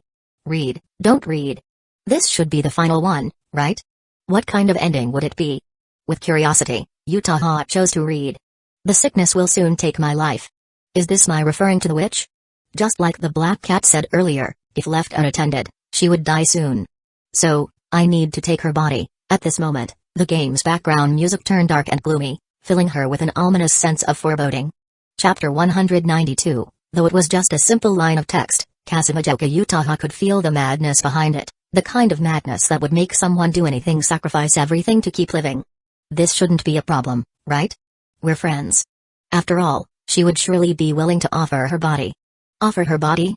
Utaha's hands froze as she processed the words, her mind piecing together all the information she had gathered. I see now. Could it be the body-swapping magic they mentioned earlier? She thought. The witch hid her true identity, became friends with the protagonist, and on this crucial day, when she was about to die, lured the protagonist here to take their body. But no, that didn't make sense. Utaha shook her head. She clearly remembered that the note said magic involving two people was difficult to cast because it required the other person's wholehearted cooperation. To make the magic work, you needed the other person's trust. Even if the protagonist were a bit of an innocent fool, there's no way they'd let the witch use magic on them, right? This doesn't add up. Something's off. After thinking for a moment, Utaha shook her head again, deciding not to delve deeper. She clicked to continue the story. Because we're friends, that's why you're still here to play with me today, right, Viola? As the last line of text slowly appeared, the screen flashed, and the once dimly lit scene was now engulfed in darkness. Bang! A loud crashing sound rang in her ears. Then, a purple-haired figure appeared, its upper body missing, eyes hollow, with no doubt left it was the witch. The witch crawled slowly toward Viola, and subtitles appeared. Half-body girl. Oh. After this subtitle appeared, a save prompt popped up. The story was clearly nearing its end, but Utaha didn't immediately save. Confusion clouded her mind. Strange. This is really strange. Even if the witch were dying, she shouldn't look like this. The pitiful image she presented seemed more like a victim than a villain. Did I overlook something?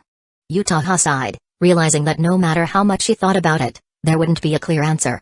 She saved the game and prepared for the final chase. It wasn't much of a chase, really more like a one-sided pursuit where the outcome was inevitable. After a few failed attempts, Utaha finally managed to escape the house. Is this really the end? She wondered, guiding her character back to the starting point. The location where the player first woke up now had an additional letter for some unknown reason. Is a new information? She thought, her eyes lighting up, and she immediately chose to read it. It was the first half of the letter. Viola, I shouldn't have yelled at you yesterday. I'm sorry, a long time ago, there was a legend. It was said that a witch lived in that forest and would take away lost children. Your friend, her house is near the woods, so I was really worried about you. Is your friend's name Ellen? Let's go to her place. The letter ended abruptly there. So, the original version should have been something like, it's fine to visit her, just don't wander too far into the woods. Come home early. Dad. Right? It sounded like an ordinary letter, nothing special. Utaha sighed in disappointment. No new information. She already knew everything written here, having reached the game's conclusion. Without wasting time, she continued guiding the character down. Next was the rose, which had been cursed, and using the items gathered from the house, she destroyed it before continuing onward. After that, the final unskippable ending animation began. The scene froze briefly, and a man appeared, holding a shotgun with a white towel draped over his shoulder. After a simple animation, the subtitles appeared. Viola's father, Viola? Are you alright? Are you hurt? Viola's father, thank goodness. The background music brightened, almost as if celebrating the happy ending approaching. The dim colors also shifted to bright hues. Viola's father, it's so late, I came into the woods to look for you. Such irony. Utaha muttered with a sigh. The witch's parents had abandoned her, causing a series of tragic events. Yet Viola's father, even knowing that a witch lived in the forest, cared more about his daughter's safety than his own. Even though the dangers of the forest were unknown, Viola's safety became the priority, making everything else irrelevant. Utaha clicked the mouse, and the story continued. Viola's father, you're safe now. Let's go home and get out of the rain. With that, the man tried to lead his daughter out of the woods. But just after a few steps, the cheerful music stopped, and the bright colors dimmed again. They turned around. The witch, dragging her broken body, leaving a trail of blood behind, slowly crawled toward them. Half-body girl. Yeah. Going, half-body girl. Ugh. Ugh. As the witch closed in, the father instinctively stepped in front of Viola. Viola's father, Viola, stay back. Gunshots rang out. The witch, already a broken doll of sorts, collapsed into a pool of blood. In the rainy night, a breeze swept through as the witch turned to ashes, scattering across the sky. The man and girl walked out of the forest together. The music played, and the credits rolled. Utaha sat in thought, the subtitles continuing to scroll. When "end" flashed on the screen, the image flickered, returning to the title screen. This ending. Is it really the true ending? Utaha sighed again. End? The game didn't just hint at the falseness of the ending, it shoved it in her face. So, what did I miss? She thought. And what about the vague words the witch had spoken? Just pondering those wouldn't provide an answer. But if she connected all the pieces of information. Utaha frowned, using her incredible memory to replay the story in her mind. Wait, the story mentioned a demon. It was the demon that turned Ellen into the witch. But who was this demon? Did it appear in the story? Utaha froze, a look of disbelief in her eyes. She glanced at the paper she had been using to review the plot, her face slowly turning pale. Could this be the true ending? Chapter 193, in the entire storyline, Kasumijoka Utaha being introduced to 4 characters. The protagonist, the witch Ellen, the black cat that serves as the save point, and the little frog.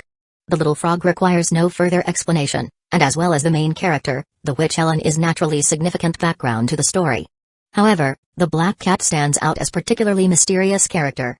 If it were merely for saving progress, the game could have easily implemented a typical RPG-style crystal or something similar. Yet, in this game, the ability to save comes from the black cat, and the fact that it uses voice lines adds an even deeper layer of mystery. But the most intriguing part is thinking back on the interactions with the black cat, the way it speak was oddly familiar to Viola. This detail was deeply thought-provoking. According to the game's backstory, Viola and Ellen were friends, and Viola often visited this place. But would a talking black cat casually speak in front of ordinary people? Could such a close bond between a girl and a cat really exist? The answer was obvious no.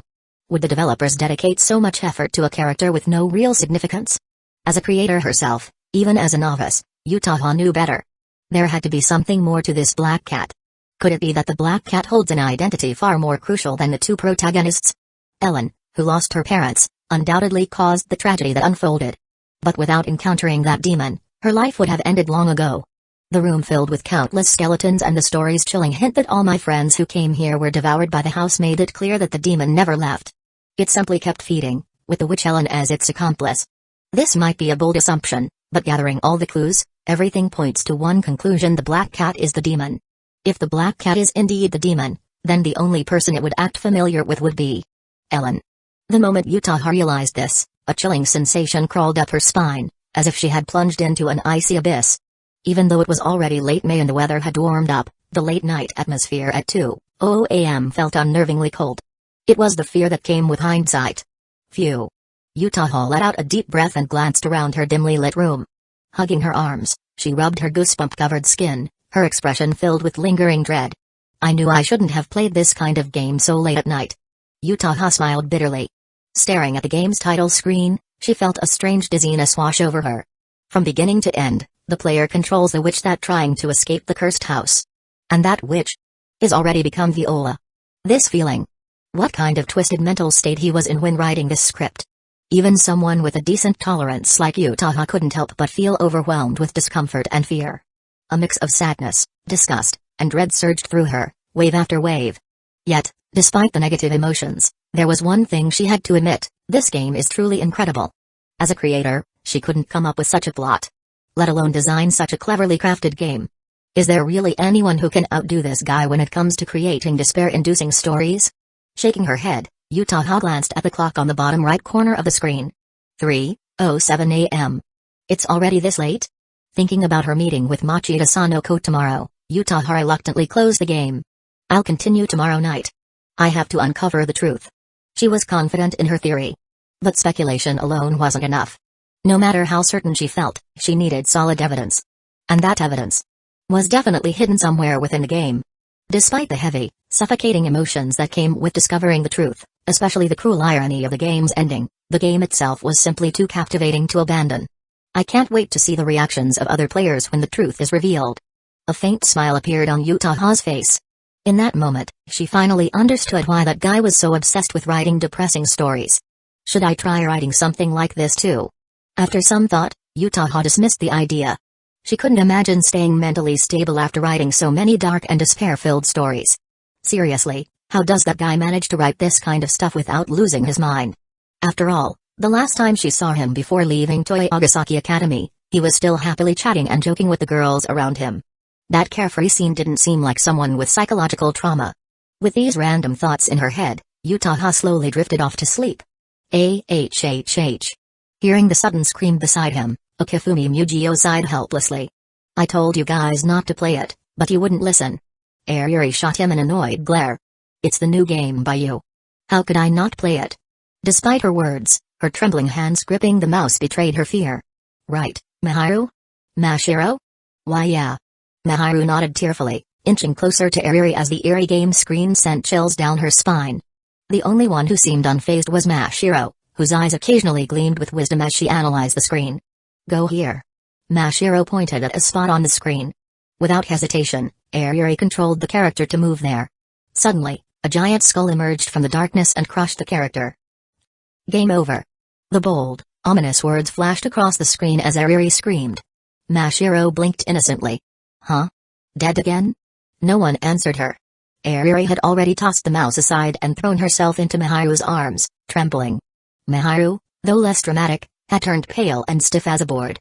Watching the chaos unfold, Mugio sighed and shook his head. Honestly, I'm warning you guys. The ending of this game is not going to be pleasant. He remembered watching a review video on a certain streaming site in his past life. To sum it up, this game would break even the most mentally stable players. Whether you had a heart or not, you'd still be emotionally wrecked. The only true winner was the demon. But of course, the girls didn't take his advice seriously. Chapter 194, Ayuri shot him another glare. Please. Aside from Stein's Gate, when did your games ever had a happy ending? She looked as if she were not scared at all. Of course.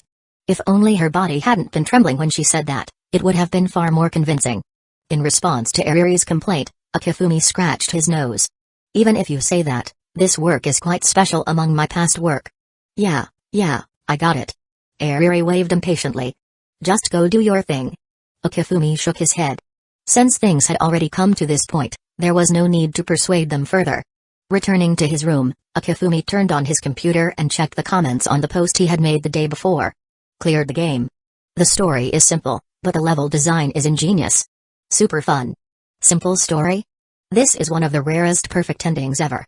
If this were any other developer, yeah, it'd be simple. But coming from you, Sensei, this ending is anything but simple. Ugh, the frog scene was such an emotional gut punch. But at least the ending was good. Seeing Viola escape from the witch's house and being saved by her father was just too sweet. And coming from the warrior of love and hope Sensei, this sugar hit even harder. Sensei, we've cleared the game. Where's the follow-up you promised? Didn't Sensei say we need to unlock all the endings first? There must be other routes, right? Of course. Did you guys miss the end? After the credits? I've played through it twice and didn't notice any difference. +1. Did we miss something along the way? My head hurts. How did you guys clear it so fast? It's been an hour, and I'm still stuck in that reference room. Is this a bug? Reference room? Check the walls carefully. There's already a guide out if you're really lost. But honestly, solving puzzles yourself is way more satisfying. Exactly. Following a guide ruins the fun. Might as well just watch a Let's Play. Sensei, please give us more stories with perfect endings in the future. +1. +2. By the way, isn't Stein's Gate updating tonight? Don't bring up Stein's Gate. I'll start crying over Mayusha again. Damn it, my good mood just evaporated. But didn't Sensei promise a perfect ending this time? What's there to be sad about? Do you really trust Sensei to be that kind? Maybe it's just bait for the game, the witch's house. But Sensei has never lied to us before, right? Well, whatever. We'll find out tonight anyway. A perfect ending, huh? Okifumi smirked. These guys completely misunderstood because they couldn't figure out the truth. Can't blame me for that, right? After all, neither the fake ending nor the true ending was actually happy. The former was because players hadn't uncovered the truth, while the latter laid everything bare for them to see. I just hope they won't be too heartbroken when they reach the true ending. Amen. He tapped on his screen a few times and opened the creator's backend on Steam. Whoa. Seeing the sales figures, Okifumi Mugio couldn't help but suck in a breath. 133,493 copies sold. That's a whopping 186 million yen. Even with the platform taking a 30% cut, it was far better than the measly royalties from book publishing. Of course, the two industries couldn't be directly compared. Publishing involved rent, utilities, staff salaries, printing costs, and equipment maintenance. Plus, bookstores wouldn't buy inventory at the suggested retail price. Though the publishing industry was profitable for the big shots, the process was exhausting and full of red tape. Akifumi had no interest in dealing with that. That said, game development wasn't as easy as it seemed either. Selling over 130,000 copies within 12 hours, without any promotional slots, was something only someone like Akifumi, who already had a solid fan base, could pull off. Combined with a well-crafted story and word-of-mouth promotion, the sales kept climbing steadily. Still, out of 130,000 players, not a single one found the true ending. These players are hopeless. Shaking off his stray thoughts, Akifumi put on a serious expression. He still had a few illustrations left for the prequel to The Witch's House. If the players unlocked all the endings and he didn't deliver the promised content, that would be embarrassing. Let's finish everything today. Time flew by, and soon, it was 8 p.m. The long-awaited episode 23 of Steins Gate was released. Though Mayuri's death had broken everyone's hearts, Akifumi's post from the previous day sparked hope among the fans. Could Kurisu really be saved this time? With bated breath, the audience pressed play. As the story unfolded, the anticipation built. The timeline had been restored, and Suzuha once again found Okabe. And in the near future, World War III would still break out, with countless lives lost. The root cause? The time machine. Suzuha begged Okabe to help her change the future. But Okabe refused. After all, this was the timeline where he sacrificed Kurisu to prevent the worst-case scenario. If he helped now, everything would have been for nothing. But what if? The key to preventing World War III is saving Kurisu from being stabbed that day? The moment Suzuha said that, chills ran down the spines of every viewer. Goosebumps erupted. Everything is connected. Every timeline influences the same future. This story is truly a masterpiece. On screen, Okabe's hesitation faded as he accepted Suzuha's request. It wasn't for world peace. It was to save the woman he loved, Kurisu Makise. But, to everyone's shock, this rescue attempt ended in failure. And the killer who stabbed Kurisu was none other than Okabe himself. In that moment, one thought echoed through the minds of all the viewers: damn it, you trick us again, you bastard. Chapter 195, without a doubt, the two plot twists in this episode have elevated Steins Gate to the final step of ascending to masterpiece. The previous storyline had already amazed and shocked the audience. The continuous time travel, altering event after event to restore the twisted timeline to its original state, left everyone's scalp tingling with the intricate logic. But if that were all, people would simply consider it a near masterpiece. And they would pity the two heroines who could never be obtained. However, with this episode's broadcast, that impression was completely shattered. The two seemingly unexpected yet inevitable developments elevated the entire story to new heights. According to Suzuha's original statement, as long as one remains on the same world line, no matter how much effort is made, the same ending will be reached. This is the convergence of the world line. To save Mayuri, one must escape this line and reach another one, which is exactly what Okabe had painstakingly achieved. Yet, these two seemingly unrelated lines both pointed to the same future in this episode, which is a world war. Without Mayuri, this tragedy unfolds. Without Kurisu, the same tragedy occurs. Upon deeper thought, doesn't this imply that they still haven't escaped the convergence and interference of the world line? Only by achieving the final, perfect ending can true salvation be accomplished to truly change the future. This perfect logical loop carries an unparalleled aesthetic. Not to mention the storyline that emerged from it was simply breathtaking. The combination of both has truly propelled this work to the level of a masterpiece. Without a doubt, as this episode ended, the comments under Akifumi's social media account exploded. From now on, I declare Steins Gate as my eternal god-tier anime. I used to scoff when the creator said it would be a happy ending. What could be more perfect than the ending of episode 22? The answer finally revealed itself in episode 23. Ugh, this is exactly Warrior of Love and Hope Sensei style. Never inflicting pain for the sake of pain, but letting the plot unfold the pain naturally. Finally, Sensei didn't break my heart this time. This time, I feel healed. Although this episode ended with the tragedy of Okabe killing his own loved one, seeing Okabe's pained expression didn't make me want to cry. I actually wanted to laugh. Sorry, I already burst out laughing. Those who called Steins Gate trash, come out. I just want to ask, does your face hurt now? I wish I could go back to the day Steins Gate first aired and punch the me who doubted Sensei's skills.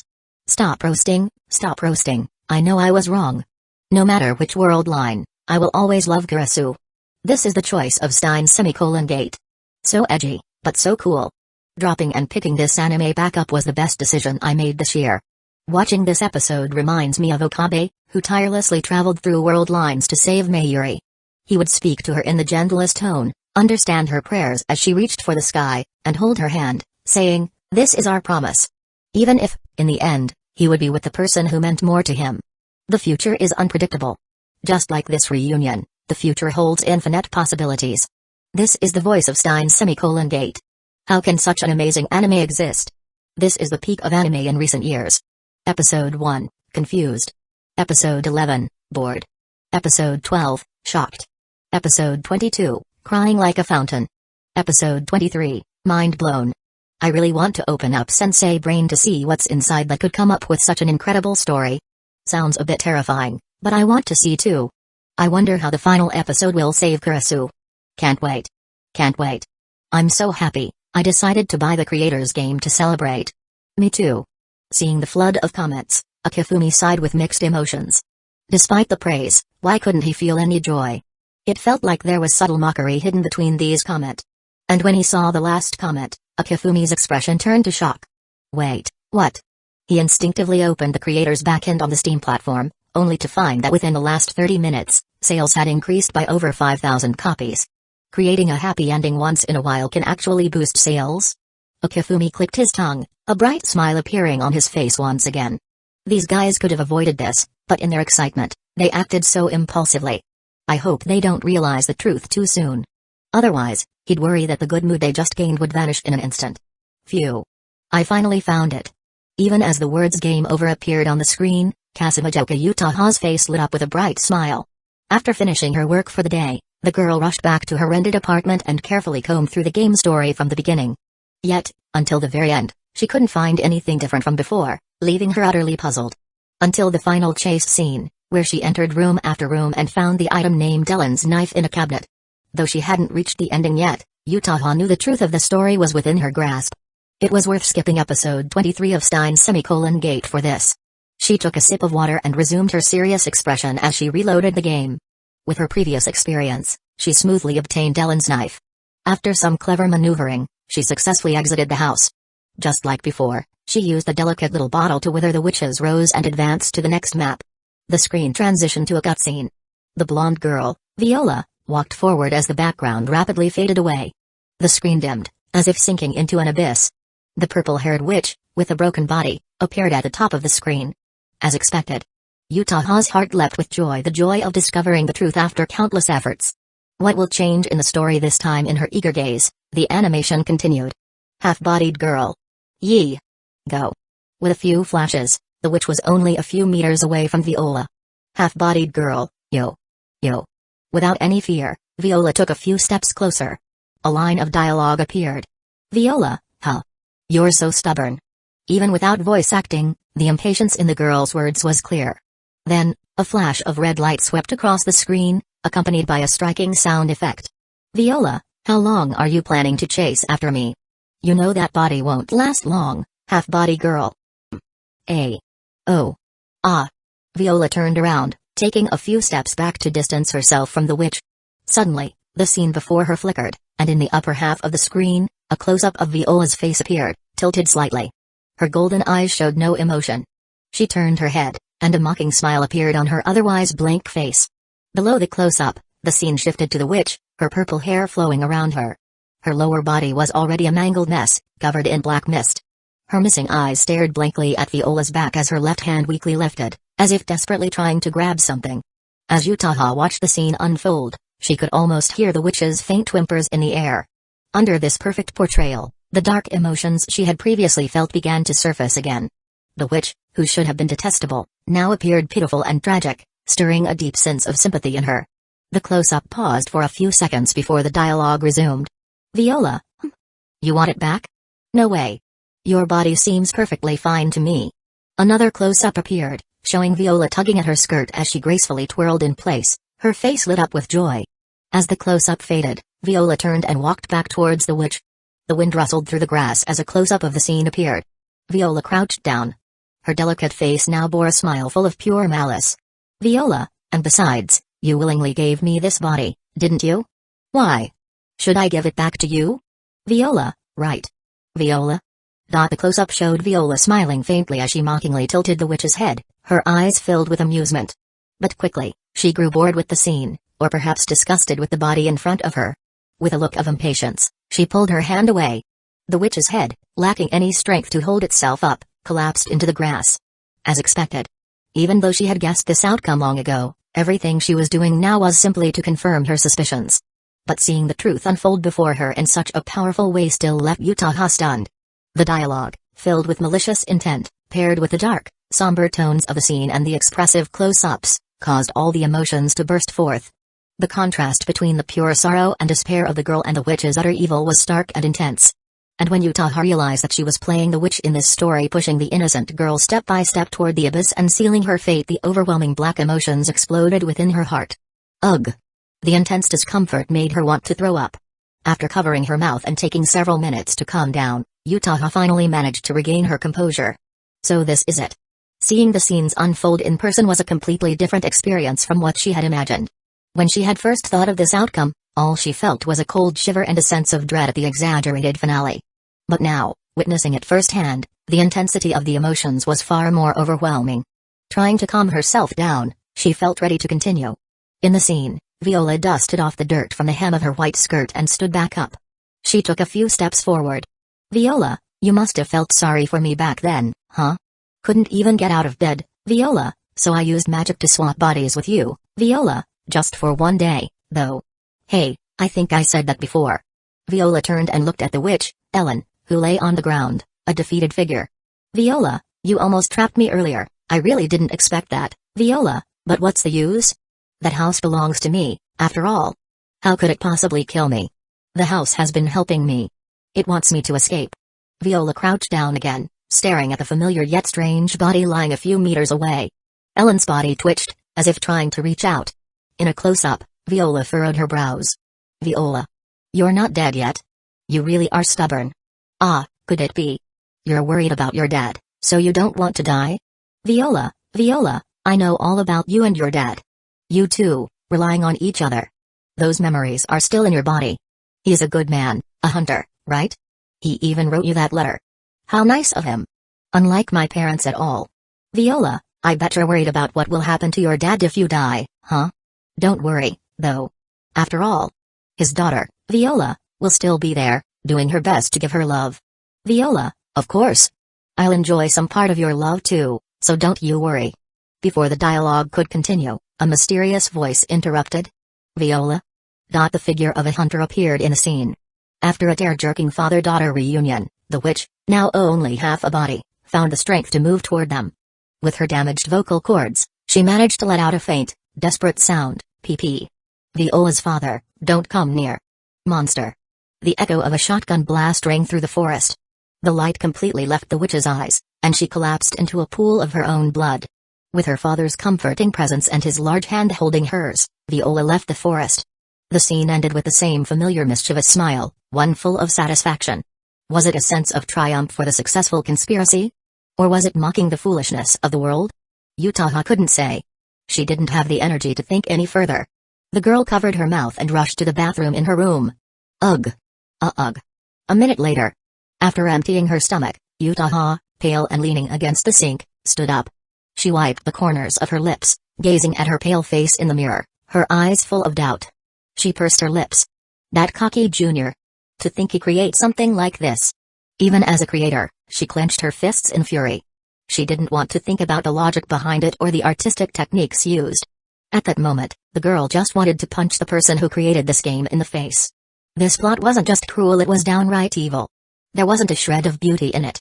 It only evoked sadness, pain, and utter despair. Before she saw this ending, the bond between Viola and her father hadn't been so vividly portrayed. Back then, she had merely seen their contradictions and contrasts as filled with ironic artistry. But now, when their emotions were expressed through another words, especially when Viola had said she'd take over her love for her, that unspeakable sadness hit her. And imagining someone most important to her being replaced. The fear was overwhelming. Everything, all those emotions, exploded with the hunter's gunshot. At that moment, she truly understood what it meant to feel pain beyond words. Chapter 196. While Kazumijouka Utaha was dealing with the emotional trauma from reaching the true ending of the game, A Kifumi group at his house was finally managed to reach the end of their playthrough. Ha! With a satisfied sigh, the credits began to roll in front of everyone's eyes. Ariri chuckled and said, "The ending was actually pretty good, yet he had to trick me. Mujio-kun shouldn't be lying to us about things like this, right?" Miharu spoke softly, sharing her thoughts. "Well, who knows about those things?" Ariri shrugged. Just then, there was a click sound from the inner room. Okifumi walked out of the room. "Mugi, we finished the game." Mashiro called out to him as Okifumi was about to pour himself a cup of water. "Oh?" Okifumi approached, and as he did, he saw the final screen of the game with the word, "End." He smiled and ruffled Mashiro's hair. "That's not really the true ending. Besides, in this game, there's the true ending, the one life clear true ending, and the last hidden ending." Ariri, who had been about to boast, immediately lowered her face in disappointment. She tried to act nonchalant as she said, "Well, that's how it is. Mashiro, for a game, unlocking all the endings is what truly counts as completing it." "Oh." Mashiro nodded, her eyes filled with confusion as if silently asking, "Didn't Ariri look pretty happy just now?" Ariri chose to completely ignore Mashiro's gaze and shifted the topic. "Speaking of which,